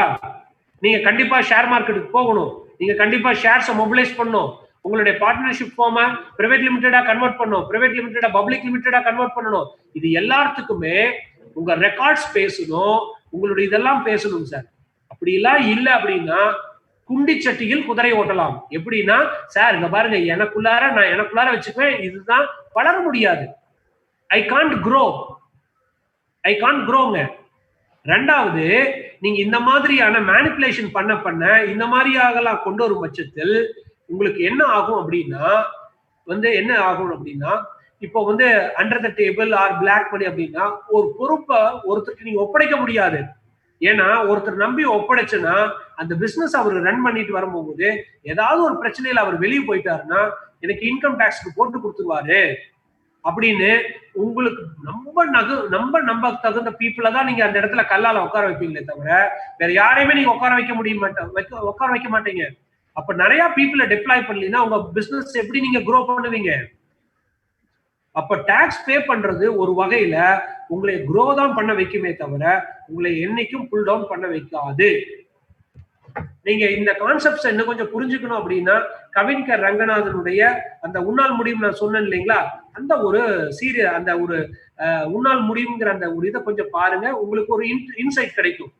இல்ல சார் போதும் சார், இவ்வளவுதான் சார் எனக்குள்ளார பார்ட்னர்ஷிப், இதுக்குள்ளார எங்களுக்குள்ளார முடிச்சுக்கிறோம், நாளா வளரலாம் இல்ல, நான் டாடா மாதிரிலாம் என் பிசினஸை கொண்டாட விருப்பப்படல, நான் ரிலையன்ஸ் மாதிரில நான் இதை கொண்டாடலாம் விருப்பப்படல அப்படின்னா நீங்க டாக்ஸ் அவாய்ட் பண்ணுங்க, நீங்க அண்டர் த டேபிள் என்ன வேணாலும் பண்ணுங்க, என்ன வேணாலும் செய்ய, யாரும் உங்களை ஒன்றும் கேட்க போகுது இல்ல சார். நான் ஒரு பெரிய பிசினஸ் மேக்னெட் ஆகணும், ஒரு பெரிய ஒரு நேம் கொண்டாடணும், என்னுடைய 2-3 தலைமுறைக்கு அப்புறமும் என்னுடைய பிசினஸ் தலைச்சு ஒரு பெரிய ஆலமரமா இருக்கணும், ஒரு டாடா சன்ஸ் மாதிரி எனக்கு வரணும் சார் அப்படின்னு நீங்க ஒரு லாங் டேர்ம் ட்ரீம்ல உங்க பிசினஸ் நீங்க எடுத்துட்டு போகணும் அப்படின்னா pay tax. keep it everything in records.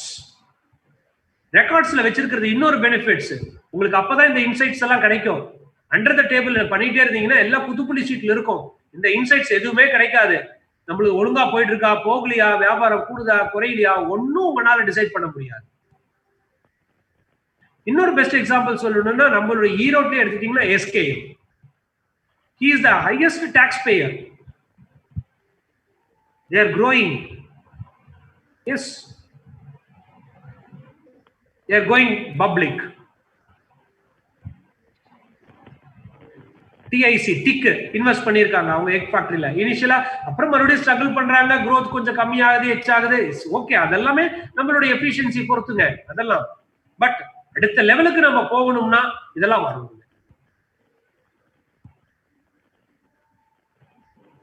இப்ப நீங்க இப்படி ஒரு கேள்வி கேட்டு பாருங்க, ஏப்பா சேலரி ஒரு கலெக்டர் இருக்காரு, ஒரு கலெக்டருக்கு 1.5 லட்சம் ரூபாய் சம்பளம், அவருடைய பாரோயிங் கெப்பாசிட்டி நீங்க கணக்கு லாபமே காமிக்கல கடைசி 10 வருஷமா, அல்லது குறைஞ்சபட்ச லாபத்தை காமிச்சிருக்கிறீங்க, உங்களுடைய பாரோயிங் கெப்பாசிட்டி பேங்க்ல யாருக்கு சார் எச்சு? ஆப்வியஸா ஒரு சின்ன உதாரணத்துக்காக சொல்றேன், இப்படி கம்பேர் பண்ண கூடாது, ஒரு உதாரணத்துக்காக சொல்றேன். இல்லைன்னா இப்படி வச்சுக்கலாம், ஒரு ஃபார்ம் கரெக்டா லாபம் எல்லாம் இன்கம் டாக்ஸ் கட்டிட்டே வர்றாங்க, growth காமிச்சிட்டே வர்றாங்க 10 வருஷமா. இன்னொரு ஃபார்ம் ஒண்ணுமே காமிக்கிறது இல்ல growth, யாருக்கு சார் பாரோயிங் கெப்பாசிட்டி அதிகமா இருக்கும்? அவ்வளவுதான் சார், பெஸ்ட் சார், அவ்வளவுதான், very simple. Capacity rates, better rates, better rates. நீங்க நல்ல டாக்ஸ் எல்லாம் கட்டி அடிச்சு பேசுனீங்கன்னா இப்ப எல்லாம் சார் நெகோசியேஷன் தான். அதாவது மாட்டுச்சந்தையில மாதிரி தான். இங்க பாரு, எனக்கு 6.5% வட்டி கொடுப்பியா? முடியாது முடியாது, 6.1 கொடுக்குறதா கொடு, வாங்கிக்கிற, இல்லைன்னா போ பேங்கர் அடிச்சு வெளியே தள்ளிடலாங்க. இதெல்லாமே நெகோசியேஷன் தான். ஆர்பிஐ ரிலாக்ஸ் பண்ணிட்டாங்க. இப்போ இன்சூரன்ஸ் எடுத்துட்டீங்கன்னா நீங்க நெகோசியேட் பண்ணலாம், தெரியுங்களா உங்களுக்கு? ஒரு கார் இன்சூரன்ஸ் இருக்கு இல்லைங்களா, இப்ப பிரீமியத்தை நான் நெகோசியேட் பண்ணுவேன். நான் எப்படி தெரியுங்களா நெகோசியேட் பண்ணுவேன்? இங்க பாரியா, நான் ப்ரொஃபஸர், என் கேம்பஸ்குள்ளார தான் வண்டி ஓட்டுறேன், risk is very less, premium இவ்வளவு கம்மியா எனக்கு கொடுப்பியா? ஏன்னா ஐஆர்டிஏ என்ன சொல்றான்னா, நீ வந்து பிரீமியம் 2.53 வாங்கு, 1000 சிசியா, அவன் ஐடிஏ வேல்யூல 2.53% நீ வந்து மேக்ஸிமம் பிரீமியம் நீ வாங்கலாம், குறைச்சு நீ எவ்வளவு வேணாலும் வாங்கிக்கோ, அதை பத்தி அவன் கேட்கறதே இல்ல. மேக்ஸிமம் சீலிங் ஃபிட் பண்ணிடுறாங்க. அதே மாதிரி ஆர்பிஐ என்ன சொல்லிடுறான், மேக்ஸிமம் இன்ட்ரெஸ்ட் ரேட்டை ஃபிக்ஸ் பண்ணி விட்டுறான். அதுக்கு கீழே கம்மியா வந்து பேங்கர்ஸ் கொடுக்கலாம், தப்பு கிடையாதுங்க. ஓகேங்களா? சோ அப்போ நெகோசியேஷன் வந்து நாம தான் பண்ணணுங்க. அது வந்து நமக்கு தெரியணும். இந்த டேர்ம்ஸ் அண்ட் கண்டிஷன் பாரு, ஏர்லி ரீபேமெண்ட்டுக்குலாம் பெனால்டி போடக்கூடாது, அந்த டேர்ம்ஸ் அண்ட் கண்டிஷன்லாம் எடு. அதான் நம்ம வந்து டேர்ம்ஸ் அண்ட் கண்டிஷன்ஸ் ரீட் பண்ணி நாம நெகோசியேட் பண்ணணுங்க. நம்ம லோன்ல இப்போ நமக்கு லோன் கிடைக்கிறதே பெருசுன்னு வச்சுக்கோங்க, நம்ம என்ன சொல்லுவோம், சார் என்ன டேர்ம்ஸ் அண்ட் கண்டிஷன் சொல்லுங்க சார், கையெழுத்து போடுறேன். அப்படியே அவர்கிட்ட பேசி சிரிச்சுக்கிட்டே சைடு பை சைடு கையெழுத்து போடுவோம். கையெழுத்து போட்டுவிட்டு ஒரு கஷ்ட காலத்துல போகும்போது பேங்க் மேனேஜர் எடுத்து தப்பாரு, சார் நீங்க தானே கையெழுத்து போட்டு எல்லாம் வாங்குனீங்க, நீங்க தானே எல்லாம் பண்ணுனீங்க அப்படிம்பாரு. இதே நாம ரெக்கார்ட்ஸ் பக்காவா வச்சிருந்து பக்காவா இதெல்லாம் மெயின்டைன் பண்ணி அனலைஸ் எல்லாம் பண்ணணும்னா, பாரு இதுதான் என் டேர்ம்ஸ் அண்ட் கண்டிஷன், வரதா இருந்தா வந்து கடன் கொடு, இல்லைன்னா போயிட்டே ஏன்னா காலி பண்ணு. We can ask the banker to come and negotiate with us. We can dictate the terms and conditions. Whether we are dictating the terms and conditions to the bankers or the banker is dictating the terms and conditions to me, is depends on my practice, business practice. ஒரு சின்ன input இது கரெக்டா இருக்காமான்னு பாருங்க. சரிங்க sir. For example இப்போ இந்த sir சொன்ன மாதிரி பைக் வாங்கி கொடுக்கலாமா அந்த மாதிரி இருக்கலாமான்றது பதிலா, ஒரு கம்பெனில ப்ராஃபிட் வந்து நம்ம ரெகுலரா மானிட்டர் பண்ணிட்டு வர்றதுனால இந்த இயர் நம்ம நல்ல ப்ராஃபிட் இருக்க போதுனா நம்ம ஒரு பிராண்ட் பில்டிங் எக்ஸர்சைஸ் பண்ணலாம்.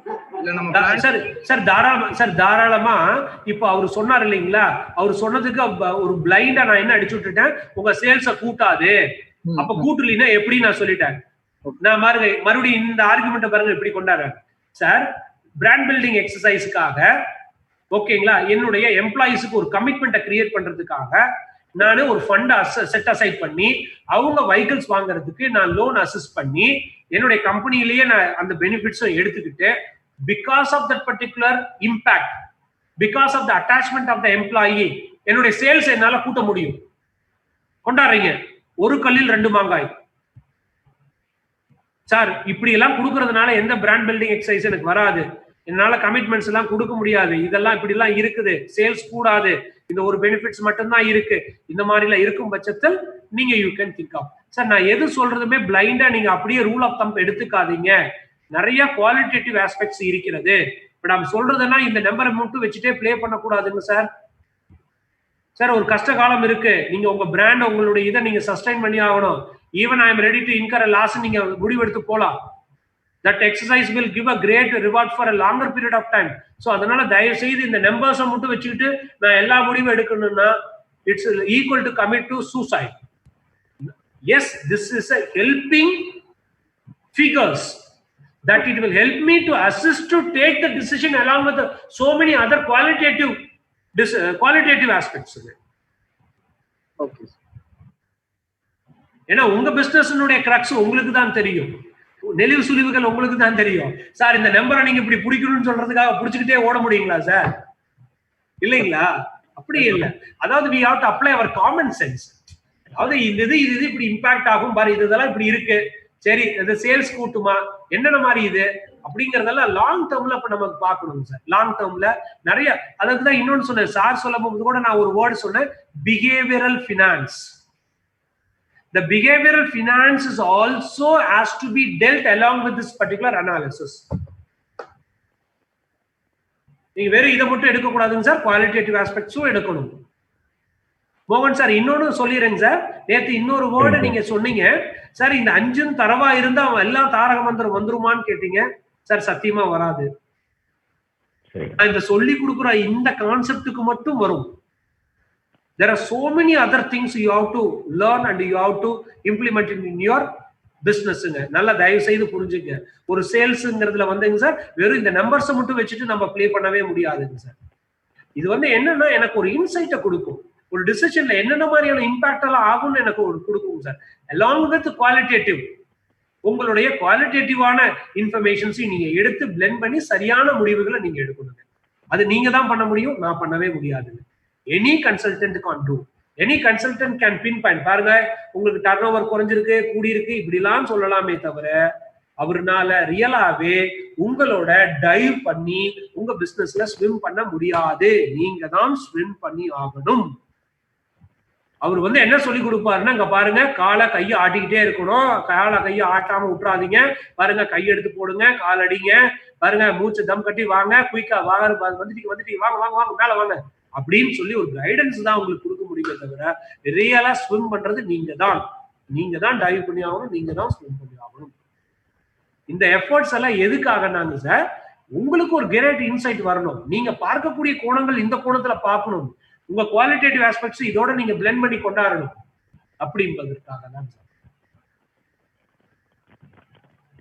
சார் இந்த ஜங்ஷன்ல நான் என்ன பண்றேன் அப்படின்னா, ஓகேங்களாங்க சார், வந்து உங்களுக்கு ஒரு இது வந்து ஷேர் பண்றேங்க சார். சத்தியம் கேஸை நான் ஷேர் பண்றேன். ஓகேங்களாங்க சார். ஒரே நிமிஷம் சார். இப்போ இந்த ஒரு ஃபார்முலா சொல்லி கொடுத்துறீங்க சார். எனி வேல்யூ இன்டு ஒரு ப்ராடக்ட்டுக்கு ரேட் ஃபிக்ஸ் பண்றோம், 200 ரூபாய் இன்க்ளூடிங் டாக்ஸ்.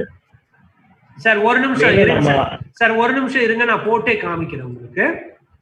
ஏன்னா நீங்க விஷுவலைஸ் பண்ணினீங்கன்னா தான் உங்களுக்கு ஈஸியா உங்களால கொடுக்க முடியும் சார். அதாவதுங்க சார், ப்ராடக்ட் பிரைஸ்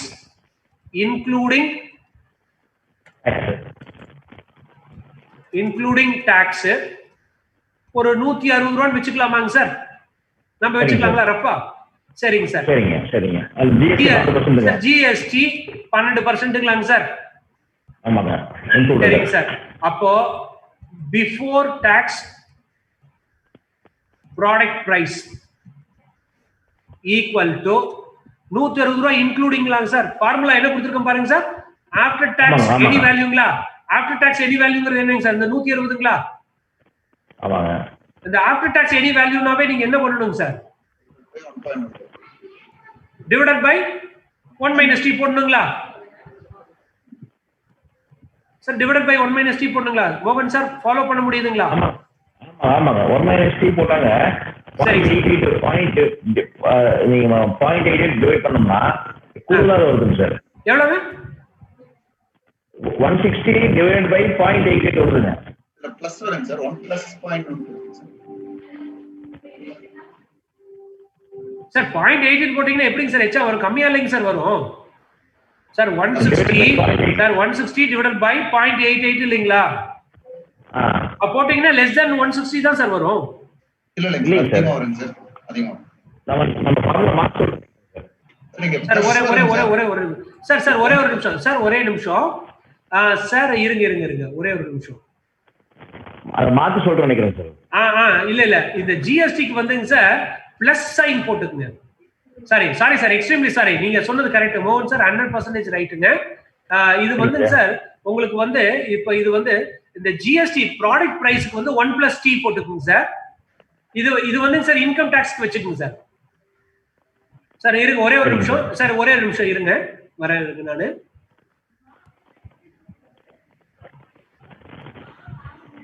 சார் இது வந்துங்க சார் இந்த 1 - t 1 + t நான் சொன்னேன் இல்லைங்களா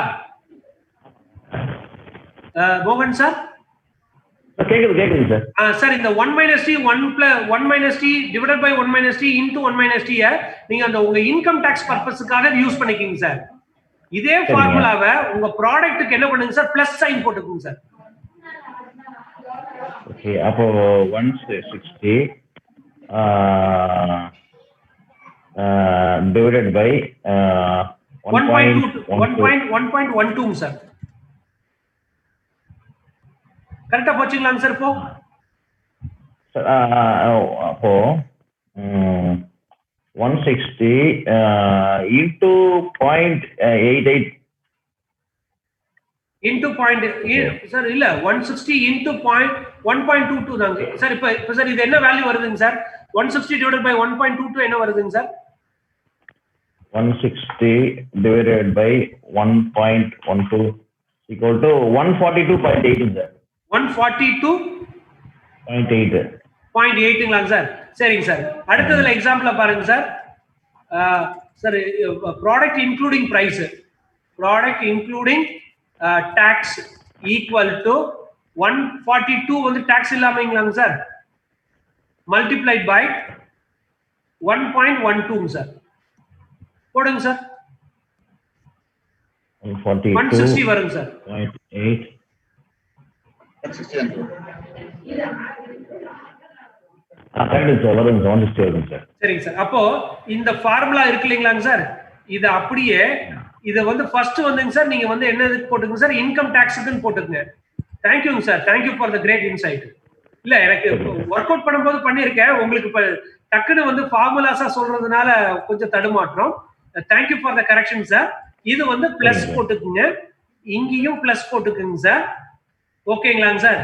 ஆஃப்டர் டாக்ஸ் ப்ராடக்ட் பிரைஸுங்க சார், ஆஃப்டர் டாக்ஸ் ப்ராடக்ட் பிரைஸுங்க. இது before tax product price.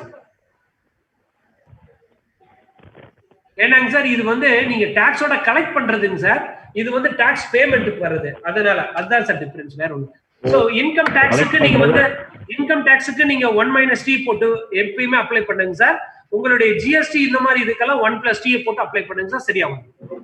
Super sir. இது அப்படியே எங்களுக்கு டெக்ஸ்ட்ல வாட்ஸ்அப்ல போட்டுருங்க சார், இது அப்படி இந்த ஃபார்முலா. சரிங்க சார், இந்த ஃபார்முலாவை நான் உங்களுக்கு அப்படியே போடுறேங்க சார், அப்படியே போடுறேங்க சார். அப்புறம் நான் உங்களுக்கு வந்து சாட்ல வந்து 2-3 கேள்வி கேட்டுக்கணும், இந்த சம்மந்தப்பட்டதுங்க. இதை முடிச்சுட்டு நீங்க அடுத்து போய்க்கலாம் சார், நீங்க போற சொன்னீங்க இல்லையா? சரிங்க சார். சார் இப்போ டைம் என்னாச்சு சார்? 8:11 ஆச்சு. ஓகேவா, போலாமா? எனக்கு ஒன்றும் இல்லை, உங்களுக்கு ஓகேவா?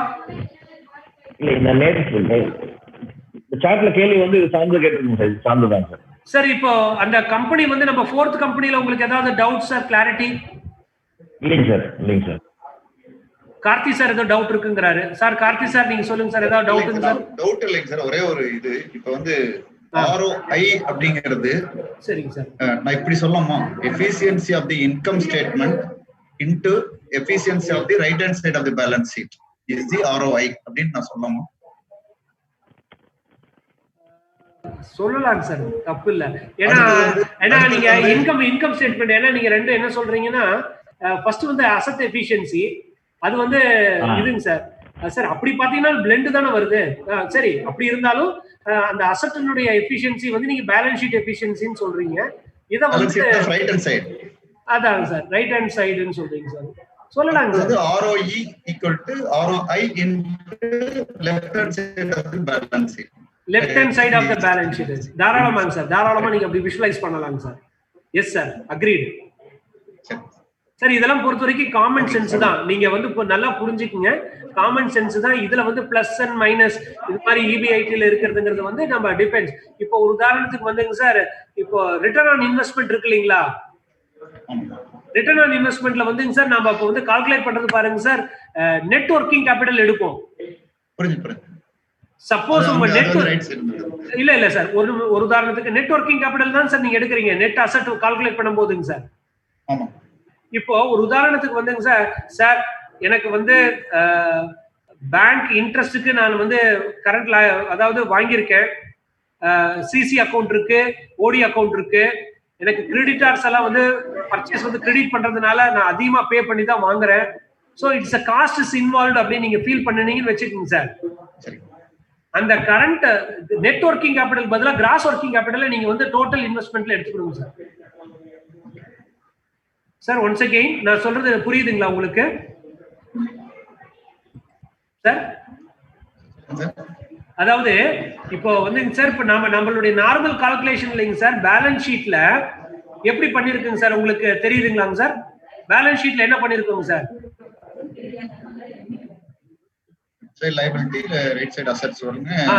ஒரு நிமிஷம் சார் இருங்க சார், இது ஓபன் பண்ணிட்டேங்க சார். சார் இப்போ இதுல என்ன பண்ணிருக்கோங்க சார்? சார் இந்த இன்கம் இந்த இதுல சார் கரண்ட் லைபிலிட்டி நான் என்ன பண்ணிருக்கேங்க சார்? ஹலோ சார் சப்ட்ராக்ட் பண்ணி நெட் ஒர்க்கிங் கேபிட்டல் தான் நான் என்னோட கால்குலேஷன் கொண்டாந்துருக்கேன் இல்லைங்களாங்க சார்? சரிங்க சார். சப்போஸ் இந்த கரண்ட் லைபிலிட்டி வந்துங்க சார், இப்ப எனக்கு வந்து மேஜரா பேங்க் அவ்வளவா சிசி இல்ல, ஓடி இல்ல, ஒன்லி என்னுடைய சப்ளையர், அவுட்ஸ்டாண்டிங் வேஜஸ் இப்படிதான் இருக்கு அப்படின்னா நீங்க இது மாதிரி சப்ட்ராக்ட் பண்ணி கொண்டு வருவதில் ஒரு நியாயம் இருக்குதுங்க.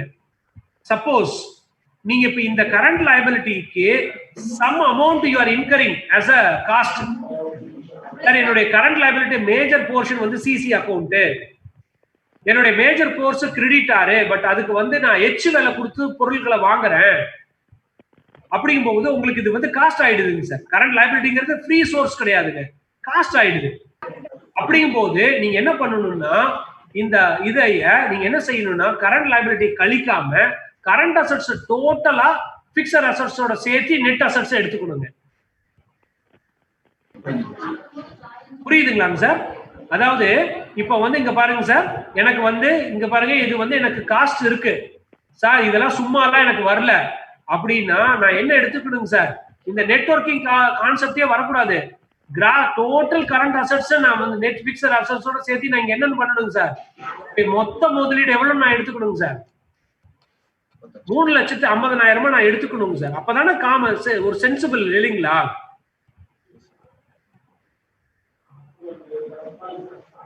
குழப்பிட்டேனா உங்களையா?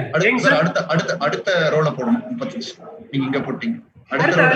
அடுத்த ரோல்னா ஆட்டோமேட்டிக்கா இங்க 350 ஆயிடுங்க சார், அவ்வளவுதான் முடிஞ்சு போச்சு. அடுத்தது இது வந்து 1 கழிச்சீங்கன்னா இங்க வந்து நெட் பிக்ஸ்ட் அசெட்ல 30 தான் இருக்கும். ஆமாங்க சார்.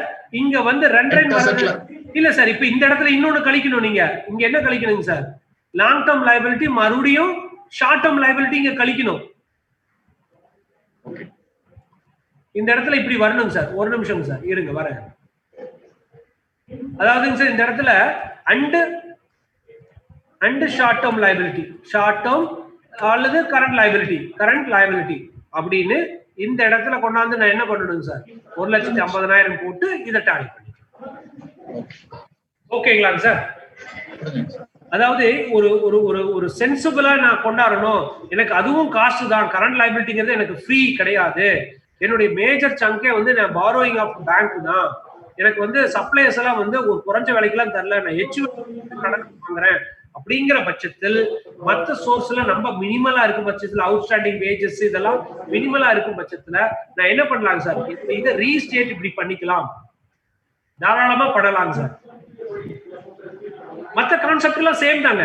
அதாவது நீங்க எப்படி என்ன, அதாவது என்னுடைய நெட் அசெட்ஸ் எப்படி டிரைவ் பண்றீங்கன்னா கிராஸ் ஒர்க்கிங் கேபிட்டல் இருந்து டிரைவ் பண்ணிக்கிறீங்க, அதுல இருந்து short term long term liability கழிச்சு நெட்வொர்க் கொண்டாந்துக்கலாங்க. அதுக்காக சார் வந்து கரண்ட் லைபிலிட்டி அவசியம் கழிக்க சொல்லியிருக்காரு, அப்ப கம்பல்சரி கழிச்சே தான் ஆகணும். கழிக்கலினா அந்த இதெல்லாம் தப்பு, நெவர் பி கான்செப்ட். இப்போ நான் ஏன் அதை வந்து கழிக்கல, நான் அதை ஏன் இன்க்ளூட் பண்ண என்னுடைய டோட்டல் இன்வெஸ்ட்மெண்ட்லன்னு நான் காரணத்தை சொல்லிட்டேன் உங்ககிட்ட. சார் என்னுடைய 50,000 பேங்க் லோன் தான் சார், அதுக்கு வட்டி கட்டிட்டு இருக்கேன் சார், அதுக்கு காஸ்ட் இருக்கு சார், அதனால நான் அதை என்னுடைய மொத்த முதலீடா நான் ட்ரீட் பண்றேன் சார். Logic is there. நான் சொல்லக்கூடியது உங்களுக்கு கன்வின்சிங்கா இருக்குங்களா?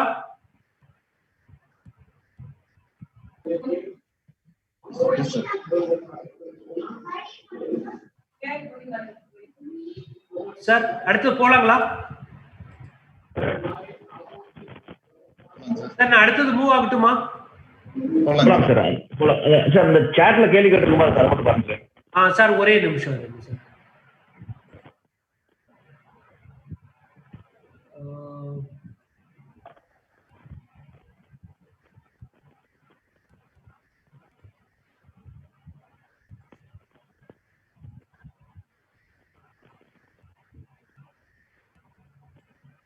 சார் சாட்ல வந்து மோகன் sir, sir you are saying that is ROI and OE is the same. ROE ங்களா சார்? ஆமாங்க, ROI-யும் ஆபரேஷன் எஃபிஷியன்சி. சார் ROE வந்து கம்பல்சரி கம்மியா தான் வரும் சார். நீங்க வந்து லிவரேஜ் சார் ROI-யும் ஆபரேஷன் எஃபிஷியன்சி. ஆமாங்க சார், ரெண்டும் ஒண்ணு தாங்க சார். ஆபரேட்டிங் எஃபிஷியன்சி தான் அந்த ROI-ன்னு சொல்றாங்க சார். அந்த மூணு காம்போனன்ட் இருக்கு இல்லீங்களா? அதான் ரைட், அந்த 3 காம்போனன்ட் தான். ஆமாங்க, அதான் ROI. ஆமாங்க சார், ஆமாங்க சார். அப்புறம் வந்து earnings before interest, tax and depreciation. Tax and depreciation சொல்றீங்க சார். இபிஐ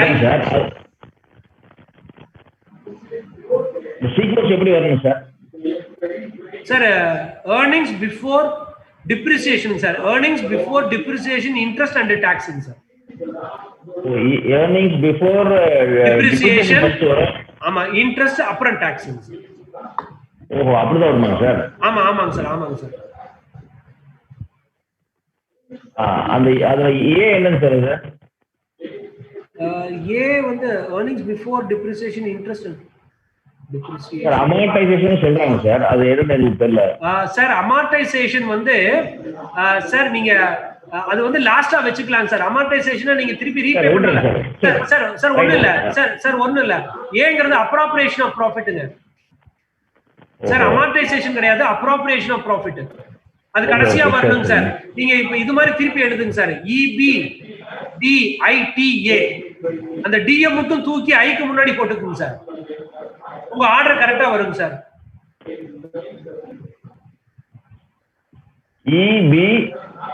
EBDITA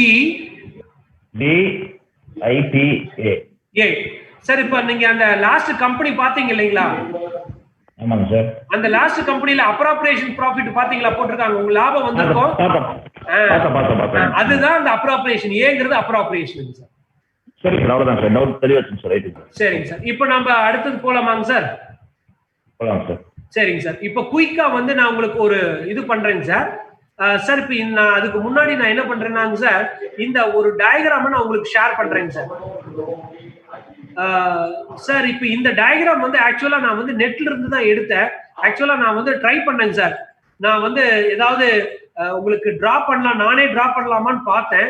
என்னால டைம் கிடைக்காதனால நான் இன்னைக்கு என்ன பண்ணிருக்கேங்க சார், இந்த இதை வந்து உங்களுக்காக வந்து நெட்ல இருந்து நான் எடுத்து உங்களுக்கு ஜஸ்ட் ஒரு ஷேர் பண்றேங்க சார். அவ்வளவுதான் சார். கார்த்தி சார் என்னைய ஹோஸ்டா பண்ண முடியுமாங்க சார்? பண்ணிட்டேங்க சார். கோகோஸா இருக்கீங்க, சென்ட் பண்ண முடியலீங்க. முடியலையாங்க சார்? ஆமாங்க சார். கோகோஸா இருக்கீங்க சார். இன்னொரு பாருங்க சார்.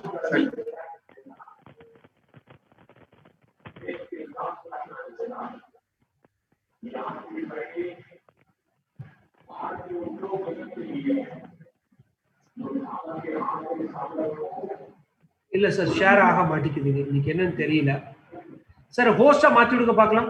ஒரு நிமிஷம்.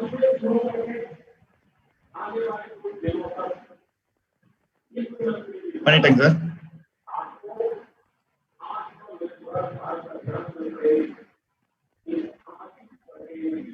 இல்லைங்க சார், போகல மறுபடியும் சார். சரிங்க சார். சார் என்ன மாத்து சார், என்ன மாத்துங்க சார். எனக்கு மெயில் போடுங்க சார். நான் அப்படியே என்னைய கஸ்டமர் சார் இப்ப இருங்க சார், நான் மாத்தி விட்டுறேன்.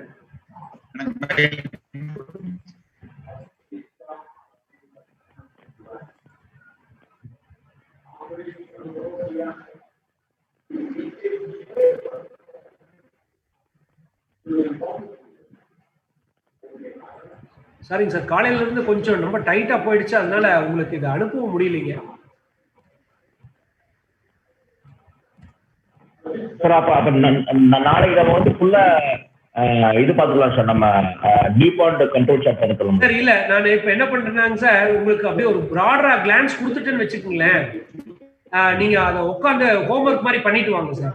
அப்பதான் நாளைக்கு அதை டிஸ்கஸ் பண்ண முடியும். இல்லைன்னா நாளைக்கு ஆரம்பிச்சோம்னா உங்களால முடியும் இது பண்ண முடியாது. இன்னைக்கு என்னன்னா ஒரு ப்ராடரா ஒரு ஐடியா கொடுத்துறேங்க சார்.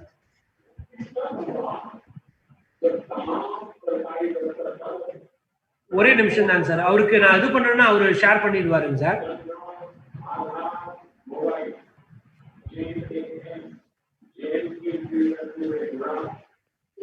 அடுத்து சார் சென்ட் பண்ணிட்டேங்க சார் உங்களுக்கு. ஒரு நிமிஷம்.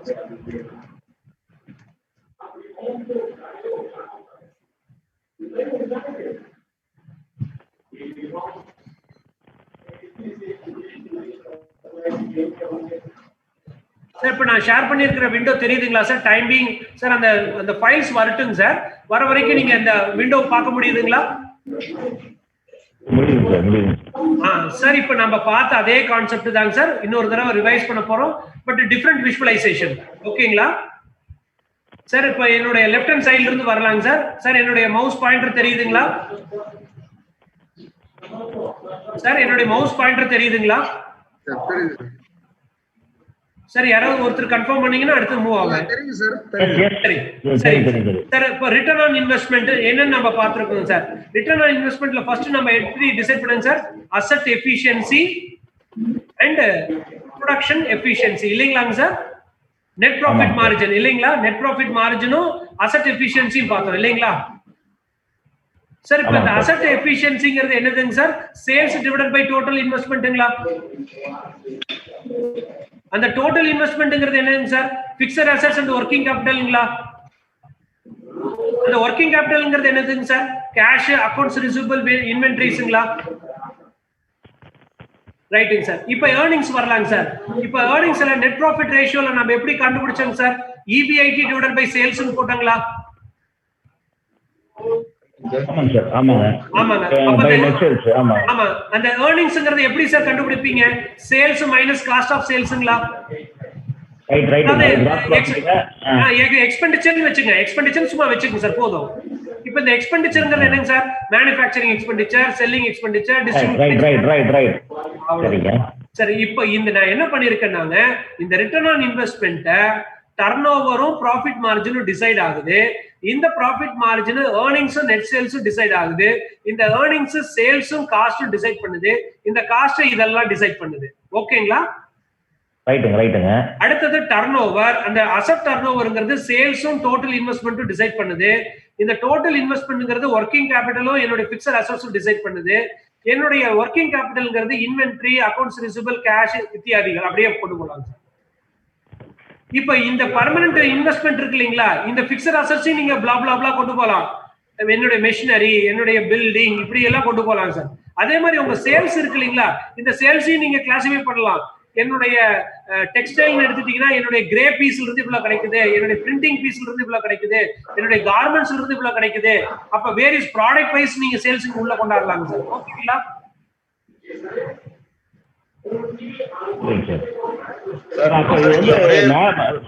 சார் மேல இருக்கிறதெல்லாம் டாப் லைன் சம்பந்தப்பட்டது, இது பாட்டம் லைன் சம்பந்தப்பட்டதா வருது சார். இல்ல இப்ப இந்த இந்த இந்த அதாவதுங்க சார், இந்த ஏர்னிங்ஸ் எல்லாம் இது சார், இந்த ஏர்னிங்ஸ் எல்லாம் இத டிசைட் ஆகி இருக்குங்க சார். இதெல்லாம் இந்த எல்லாமே டர்ன் ஓவர் வந்து டிட்டர்மைன் பண்ணுங்க சார். அதாவது இந்த சர்க்கிள் இருக்கு இல்லைங்களா? இந்த சர்க்கிள் எல்லாமே டர்ன் ஓவரை டிசைட் பண்ணுது. இது எல்லாமே என்னுடைய ப்ராஃபிட் மார்ஜினை டிசைட் பண்ணுதுங்க. இந்த ப்ராஃபிட் மார்ஜினும் டர்ன் ஓவரும் என்னுடைய ரிட்டர்ன் ஆன் இன்வெஸ்ட்மெண்ட்டை டிசைட் பண்ணுதுங்க. ஓகேங்களாங்க sir? Super sir. Right, okay. இப்போ இந்த சார்ட்டை வந்து கண்டுபிடிச்சது யாருன்னாங்க சார்? டியூபாண்ட் கம்பெனிங்க. இவங்க என்ன பண்றாங்கன்னாங்க சார், இப்போ போன வருஷம் எனக்கு வந்து ரிட்டர்ன் ஆன் இன்வெஸ்ட்மெண்ட் 30%ங்க. இந்த வருஷம் 35%ங்க. அப்போ இந்த 5% எதனால எனக்கு கூடி இருக்கு அப்படின்னு இந்த சார்ட் மூலம் எக்ஸ்ப்ளோர் பண்றாங்க சார். இப்போ நாம சொல்ற மாதிரி ஒரே ஒரு ரீசன் மட்டும் கூட்டி இருக்காதுங்க சார். பல்வேறு காரணங்கள் உங்களுடைய ரிட்டர்ன் ஆன் இன்வெஸ்ட்மெண்ட்டை கூட்டி கொடுத்திருக்கும். பல்வேறு ரீசன் வந்து உங்களை புல் டவுன் பண்ணி கொடுத்திருக்கும் இல்லைங்களா? இல்லைங்களாங்க சார்? அப்போ எதெல்லாம் என்னுடைய ROI புல் டவுன் பண்ணி கொடுத்துச்சு, எதெல்லாம் என்னுடைய இதை பூஸ்ட் அப் பண்ணி கொடுத்துச்சு, சோ தட் நெட் ரிசல்ட் எனக்கு 5% அடிஷனலா கிடைச்சிருக்கு அப்படின்னு இவங்க வந்து ட்ரை டு எக்ஸ்ப்ளோருங்க பண்ணிட்டு அவங்க என்ன பண்றாங்க அப்படின்னா, எதெல்லாம் புல் டவுன் பண்ணுச்சு, ஏன் புல் டவுன் பண்ணுச்சு, அதை ரெக்டிஃபை பண்றதுக்கு நான் என்ன எஃபோர்ட்ஸ் எடுக்கணும் அப்படின்னு இத ஒரு கண்ட்ரோல் மெக்கானிசமா அவங்களுடைய ஃபார்ம்ல கொண்டாந்துட்டாங்க, அவங்க கம்பெனில கொண்டாந்தாங்க சார்.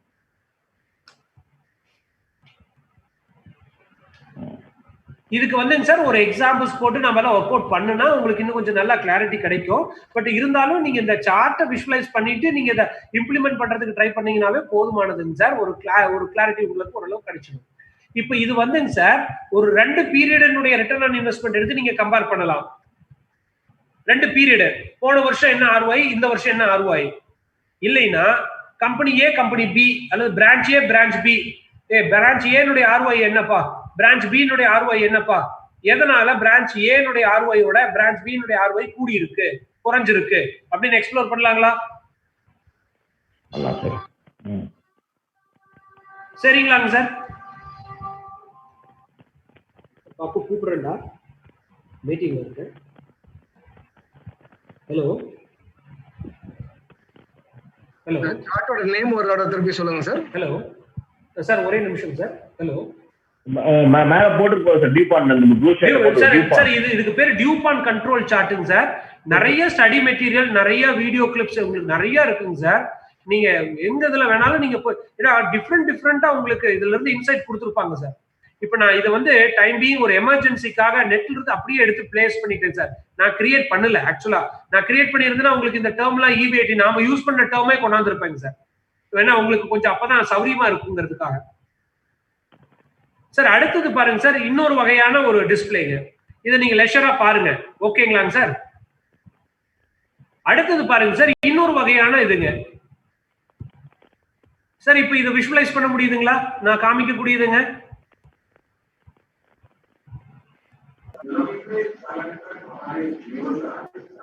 சார். ஒரு நிமிஷம் இங்க வாங்கல சார், இங்க வாங்க சார். இந்த இந்த இந்த விஷுவலைசேஷன் வந்துட்டீங்கன்னு நினைக்கிறேன் நானு சார். இப்ப இதுல உங்களுக்கு புரியுதுங்களா சார்? ஒரு நிமிஷம் சார். இப்ப இந்த இதுல சார், இப்ப இந்த ஒரு இதுல இங்க பாருங்க சார்.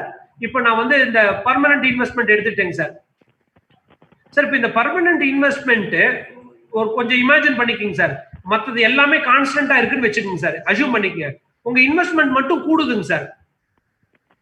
ஓகேங்களா சார்? உங்க இன்வெஸ்ட்மெண்ட் மட்டும் கூடுது, மத்ததெல்லாம் கான்ஸ்டன்ட். சேல்ஸ் எல்லாம் கூடலன்னு வச்சுங்க சார். என்ன ஆகுங்க சார் உங்க ரிட்டர்ன் ஆன் இன்வெஸ்ட்மெண்ட்டுங்க? சார் இது மட்டும் கூடுச்சுன்னா உங்க டோட்டல் இன்வெஸ்ட்மெண்ட் என்ன ஆகுங்க சார்?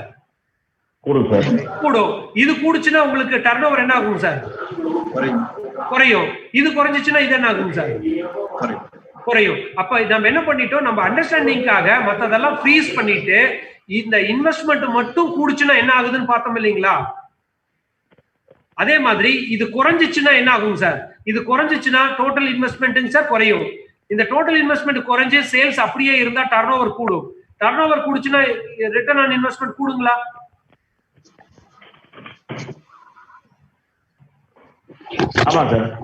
சரிங்க சார். இது வந்து சார் நம்ம அண்டர்ஸ்டாண்டிங்காக மத்தது எல்லாத்தையும் ஃப்ரீஸ் பண்ணிக்கிட்டு ஒண்ணு கூடுச்சுன்னா என்ன ஆகும், இன்னொன்னு குறைஞ்சா என்ன ஆகுங்கிறத விஷுவலைஸ் பண்ணிட்டோங்க. சரிங்களாங்க சார்? பட் பிராக்டிகலா அப்படி பாசிபிளுங்களா? இல்ல இல்ல. ஆமாங்க. இப்போ நீங்க ஒரு உதாரணத்துக்கு உங்க பிசினஸ் எக்ஸ்பேண்ட் பண்றீங்க. இப்போ வந்து நீங்க ஒரு 10 லூம் போடுற இடத்துல இன்னொரு 5 லூம் சேர்த்து போடுறீங்க சார், பிசினஸ் நல்லா இருக்குன்னு. அப்ப உங்க இன்வெஸ்ட்மெண்ட் கூடுமாங்க சார்? ஆமாங்க. ஆமாங்க. அப்ப ஆப்வியஸா இன்னொரு 5 லூம்ஸ் போட்டீங்கன்னா உங்க சேல்ஸ் கூடுங்களா? கூடணும். குறைஞ்சபட்சம் எவ்வளவு கூடுனா எனக்கு ரிட்டர்ன் ஆன் இன்வெஸ்ட்மெண்ட் அப்படியே இருக்கும். எந்த அளவுக்கு சேல்ஸ் கூடாம இருந்தது, அதாவது கட் ஆஃப் பாயிண்ட் சேல், இந்த சேல்ஸ்க்கு மேல போச்சுன்னா என் ரிட்டர்ன் ஆன் இன்வெஸ்ட்மெண்ட் கூடும். இந்த சேல்ஸ்க்கு கீழே இருந்தா என் ரிட்டர்ன் ஆன் இன்வெஸ்ட்மெண்ட் குறையும். இந்த அளவுக்கு சேல் வந்தா என் ரிட்டர்ன் ஆன் இன்வெஸ்ட்மெண்ட் கூடாது. அப்படிங்கிறதுக்கு நீங்க பாக்குறதுக்கு என்ன பண்ணணும்னா இந்த சேல்ஸ் டர்ன் ஓவர் பாக்கணுங்க. இந்த பிக்சட் அசெட்ஸ் டர்ன் ஓவர் அதாவது இது ஒவ்வொன்றுக்கும் டர்ன் ஓவர் பாக்கணுங்க. அதாவது fixed assets turn over ratio, working capital turn over ratio, inventory turn over ratio. Inventory turn over ரேஷியோல நீங்க என்ன பாக்கணுங்க? Raw material turn over ratio, work in progress turn over ratio, finished goods turn over ratio, accounts. அப்போ ஒவ்வொரு ஐட்டத்துக்கும் நீங்க turn over பார்த்தாகணுங்க. புரியுதுங்களாங்க சார்? ஏன்னா எல்லா விஷயமுமே உங்க சேல்ஸை நோக்கி இருக்கிறது. இந்த சேல்ஸ் அதிகரிக்காத பட்சத்தில் இந்த ரிட்டர்ன் ஆன் இன்வெஸ்ட்மெண்ட் எதுவும் ஆகாது. அப்ப நீங்க எந்த மாறுதல் ஆனாலும், ஒரு எக்ஸ்பெண்டிச்சர் கூடுனாலும், உங்க சொத்துக்கள் கூடி குறைஞ்சாலோ உங்க சேல்ஸ்ல என்ன ஆகுது அப்படின்னு நீங்க விஷுவலைஸ் பண்ணணும்னா நீங்க என்ன ரேஷியோ ப்ரிப்பேர் பண்ணணும்னா turn over ratio, working capital turn over ratio, fixed assets turn over ratio, inventory turn over ratio, accounts receivable turn over ratio, cash turn over ratio. இப்படி நீங்க இதெல்லாம் பார்க்கும் பட்சத்தில் உங்களுக்கு ஒரு கிளாரிட்டி கிடைக்கும். அதுதான் சார் இங்க பாருங்க, இந்த தேர்ட் ஃப்ளோ டயக்ராம் இருக்கு இல்லைங்களா? இந்த தேர்ட் ஃப்ளோ டயக்ராம்ல பாருங்க, உங்களுடைய டர்ன் ஓவர் பேஸ்ல பாருங்க உங்களுக்கு காமிச்சிருக்காங்க.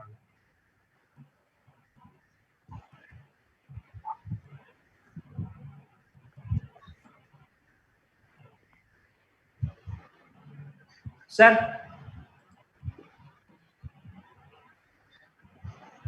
சார் சூப்பருங்க சார். இது வந்து சார் இது ஒவ்வொன்றா நீங்க எடுத்து ஒவ்வொருனோட இம்ப்ளிகேஷன் என்ன, எப்படி வந்து இங்க தட்டினா எப்படி அங்க வருது. அவ்வளவுதான் சார். மோகன் சார் அழகா சொன்னீங்க ஒரு வேர்டு, எங்க தட்டுனா எங்க வருதுன்னு. அதை மட்டும் நீங்க விஷுவலைஸ் மட்டும் கத்துக்குங்க சார். இப்போதைக்கு உங்க இதுல இந்த மாதிரி கிளாஸ் வைட் போட்டு எடுத்து பண்ணி உங்களால விஷுவலைசேஷன் கொண்டாடலினாலும், இப்போ டே ஒர்க்கிங் கேபிட்டல் இன்க்ரீஸ் பண்றியா, அந்த அளவுக்கு டே சேல்ஸ் கூடுதா, டே புஷ்அப் பண்ண விட்டுறாத, அது ஏன்னா ஆர்ஓயில் அடிக்கும், ஆர்ஓயில் அடிச்சா ஆர்ஓயில் அடிக்கும் அப்படின்னு உங்களுக்கு மனசுல ஒரு உணர்வு வந்துருச்சுனாவே முடிஞ்சு போச்சுங்க சார். அது எவ்வளவு அப்படிங்கிறதுக்கு தான் உங்களுக்கு ஆக்சுவல் டேட்டா தேவையோ தவிர நீ என்ன செய்யணும் அப்படிங்கிறதுக்கு இதுல இருந்து ஒவ்வொன்றும் உங்களுக்கு ஒரு க்ளூ கிடைச்சிட்டே வரும் சார்.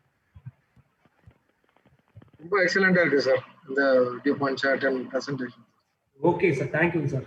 சார் அதோட நீங்க கொடுத்த புக் ரொம்ப ஃபேண்டாஸ்டிக் சார். ரொம்ப என்ஜாய் பண்ணி படிக்கிறேன். ரொம்ப யூஸ்ஃபுல்லா இருக்கும் சார். அதாவது இன்னும் கொஞ்சம் டிஃப்ரெண்ட் பர்ஸ்பெக்டிவ்ல, அதாவது இன்னும் நான் சில சொல்லக்கூடிய அந்த காம்ப்ளிகேட்டட் இதெல்லாம் இன்னும் வந்து என்னால வந்துங்க இன்னும் வந்து எப்படி சொல்றது டைலூட் பண்ணி ஒரு ஒரு புரிதல் மாதிரி கொண்டாட முடியுங்க. பட் நல்ல ஒரு ஆத்தருங்க சார், நல்ல கிரேட் ஆத்தருங்க சார். ஆக்சுவலி வீடியோஸ் அதுவும் ஃபாலோ பண்ணுங்க சார். நான் உங்களுக்கு ஷேர் பண்றேன் சார். எதுங்க சார்? நிறைய வீடியோஸ், அவரோட வீடியோஸும் இருக்கு. அப்படிங்களா சார்? சரிங்க சார். சார் இந்த மாதிரி சீரீஸ்ல வந்துங்க சார் அக்கௌண்டிங் மேட் ஈஸின்னு சொல்லிட்டுங்க சார் ஐஎம் ப்ரொஃபஸருடைய புக்ஸ் எல்லாம் நிறைய வந்திருக்குங்க சார். ஃபாரின் ஆத்தர் புக்ஸ் நிறைய வந்திருக்குங்க. ஆக்சுவலா வந்து எனக்கு வந்துங்க சார் இந்த மாதிரி இன்சைட்ஸ் எனக்கு வந்து எப்படி எனக்கு கிடைக்குது அப்படின்னா, நான் அந்த ஃபாரின் ஆத்தர் புக்ஸ் வந்து நான் வந்து டீடைல்டா கோ த்ரூ பண்றதுனாலதான் எனக்கு இந்த சைட்ஸ் சார். ஏன்னா இல்லைன்னா இந்த மாதிரியான டீச்சிங் அப்ரோச் வந்துங்க சார் ஒரு காமர்ஸ் காலேஜ்ல கண்டிப்பா நடக்காதுங்க சார். கண்டிப்பா சார், கண்டிப்பா. சார் இந்த குரூப்ல ஆனந்த் சார் 2 பேரும் குரூப்ல போட்டா பரவாயில்லைங்க சார். சார் அந்த புக்ஸ் வந்து சார் அந்த புக்ஸ் நான் போடுறேன், நான் அந்த டைட்டில் இதுவும் போடுறேன் சார். ஏன்னா என்கிட்ட எல்லாம் ஹார்ட் காப்பி இருக்கு, ஏதாவது ஷார்ட் ஃபார்ம் இருந்தாலும் ஷேர் பண்றேன். பட் ஆனா உங்களுக்கு நீங்க சார் போட்டோ அனுப்பிச்சீங்க, நான் பாத்துக்கிறேன் சார். நீங்க என்ன உங்களுக்கு தேவை அதை மட்டும் அனுப்பிச்சீங்க சார். இல்ல அதான் சார் அது போடுறேன் பாருங்க. பட் ஆனா உங்களுக்கு வந்து அது வந்து எப்படின்னா அதான் நீங்க டைம் அவ்வளவு தூரம் ஸ்பெண்ட் பண்ண முடியாது. பட் ஆனா ஐ வில் ஷேருங்க. You can also share with somebody those who are really interested to go in detail. ஒரு உண்மையாலுமே வந்து ஆர்வம் இருந்து அதை நான் படிக்கிறேன்னு சொல்லி விருப்பப்படுறாங்க, அந்த புக்ஸ் நேம் இதெல்லாமே ஷேர் பண்ணுங்க சார். இ புக்ஸ் இருந்தாலும் ஷேர் பண்ணுங்க சார், தப்பு இல்லைங்க சார். Right sir. ஏன்னா சார் கட்டுறது கைமண் அளவு கல்லாதது உலக அளவுங்க சார். இல்ல இது தெரிஞ்சுதான் சார் நம்ம வந்து தொழிலை பாக்குற பார்வையே மாறிடும் சார் நம்ம. ஆமாங்க சார், கண்டிப்பாங்க சார், கண்டிப்பாங்க சார். இந்த டியூ பாயிண்ட் கண்ட்ரோல் சார்ட் வந்துங்க சார் ரொம்ப ஃபேமஸான ஒண்ணுங்க சார். நீங்க நெட்ல சர்ச் பண்ணுங்க சார், நிறைய உங்களுக்கு கிடைக்குங்க சார். இப்போ வந்து நான் உங்களுக்கு தேவையான எல்லா இன்புட்டும் கொடுத்துட்டேங்க. ஆர்ஓஐஏ, ஆர்ஓஇ, எஃபிஷியன்சி, எப்படி கிளாஸிஃபை பண்றது, இதெல்லாம். இனிமேல் நீங்க எது பாத்தீங்கன்னாலும் நம்ம ரீஅரேஞ்ச்மெண்ட்ஸ் இருக்கு இல்லைங்களா, இன்கம் ஸ்டேட்மெண்ட், பேலன்ஸ் ஷீட்டுங்க சார். அதை வச்சுட்டு நீங்க வந்து பக்காவா உங்களால வந்துங்க சார் நீங்க அண்டர்ஸ்டாண்ட் பண்ணிக்க முடியுங்க sir. Super sir. Sir Anand sir போட்டேன், எல்லாரும் டவுன்லோட் பண்ணிக்கலாம். சாட் பாக்ஸ்ல இருக்கு சார். இது நான் நெட்ல இருந்து எடுத்ததுதாங்க சார், நான் புதுசா நான் போடலைங்க சார். இருந்தாலும் நீங்க சொல்றது ரொம்ப சூப்பரா இருக்கு சார். அந்த கான்செப்ட் வந்ததுனால இப்ப எனக்கு மைண்ட்ல என்ன ஓடுதுனால சார், இப்ப இது வந்து ஏன் இது வந்து நம்மளோட ஒரு எக்ஸல் சார்ட்டா நம்ம பண்ணி அது ஒரு டெம்ப்ளேட்டா ஏன் கிரியேட் பண்ணக்கூடாதுன்னு back of the mind think பண்ணிட்டு இருக்கேன் சார். சார் நீங்க அந்த கேபிஐ நேத்து சொன்னார் இல்லீங்களா, கேபிஐ நேத்து அட்டெண்ட் பண்ணல சார். அதான் சார் வந்து நேத்து மோகன் சார் வந்து கேபிஐன்னு ஆரம்பிச்சாரு சார். உங்களுக்கு இப்ப பாருங்க அள்ளி வீசிட்டா கேபிஐ, எது வேணாலும் நீங்க பிக்ஸ் பண்ணிக்கோங்க சார். கேபிஐ எல்லாம் நீங்க ஜஸ்ட் லைக் தட் அடிக்கலாம். இதுதான் சார். சில இதெல்லாம் விஷயத்தெல்லாம் வந்துங்க சார் பிக்ஸட் அசெட்ஸ் வந்து ஒரு பெரிய ரோலே இருக்காதுங்க சார். ஒரு பிசினஸ்ல ஒர்க்கிங் கேபிட்டல் தான் இதா இருக்கும் சார் ப்ரீடாமினன்ட்டா. அப்ப நீங்க என்ன பண்ணணும்னாங்க சார், அந்த உங்க கேபிஐ மொத்தமே எப்படி தெரியுங்களா இருக்குங்க சார், சுத்தி வர உங்க இன்வென்ட்ரி சுத்தி இருக்கும், கேஷ் பேலன்ஸ் இருக்கும், பேங்க் பேலன்ஸுங்க, டெட்டார்ஸ், இதை சுத்தி தான் உங்க கேபிஐ இருக்கும் சார். புரியுதுங்களா சார்? சில பிசினஸ்ல வந்துங்க சார் ஒர்க்கிங் கேபிட்டலே ஒண்ணுமே இல்லாம இருக்கும் சார். அப்ப பிக்ஸட் அசெட்ஸ் சுத்தி தான் உங்க கேபிஐ இருக்கும் சார். இன் டர்ம்ஸ் ஆஃப் சேல்ஸுங்க, எல்லாம் இன் டர்ம்ஸ் ஆஃப் சேல்ஸுங்க. ஓகேங்களாங்க சார்? அதாவது அழகா வந்து அந்த இதுலயும் சொல்லியிருந்தாரு, பாட்டம் லைன் வந்து தேவை எதுக்குன்னா அல்டிமேட்டா வந்து சாரி டாப் லைன் தேவை எதுக்குன்னா பாட்டம் லைன் நான் அச்சீவ் பண்ணணும்னா டாப் லைன் எனக்கு தேவை. அது இல்லாம வந்து பாட்டம் லைன் என்னால கொண்டாட முடியாது இல்லைங்களா? அவ்வளவுதாங்க சார். ரைட்டுங்க சார். ஓகேங்க சார். சார் நம்ம நேரம் எடுத்துட்டு நினைக்கிறேன், பாவம் எல்லாத்தையும் உங்களை எல்லாம் எல்லாத்தையும் இன்ட்ரெஸ்ட் இருந்துச்சு. இப்ப நாளைக்கு எத்தனை மணிக்கு சார்? சார் இதே மாதிரி 7 மணிக்கு தாங்க சார். ஏன்னா எனக்கு இன்னொரு செஷன்ல கமிட் ஆயிடுச்சு சார், லாங் பேக் பண்ணிட்டேன். அப்ப ஹோம்வொர்க் வந்து நீங்க என்ன சார்? சார் ஹோம்வொர்க் வந்து அடுத்த கம்பெனி. சரிங்க. அடுத்த கம்பெனி வந்துங்க சார் உங்களுக்கு வந்து அதாவது ஆரஞ்சு கம்பெனிக்கு முன்னாடி வருங்க சார்.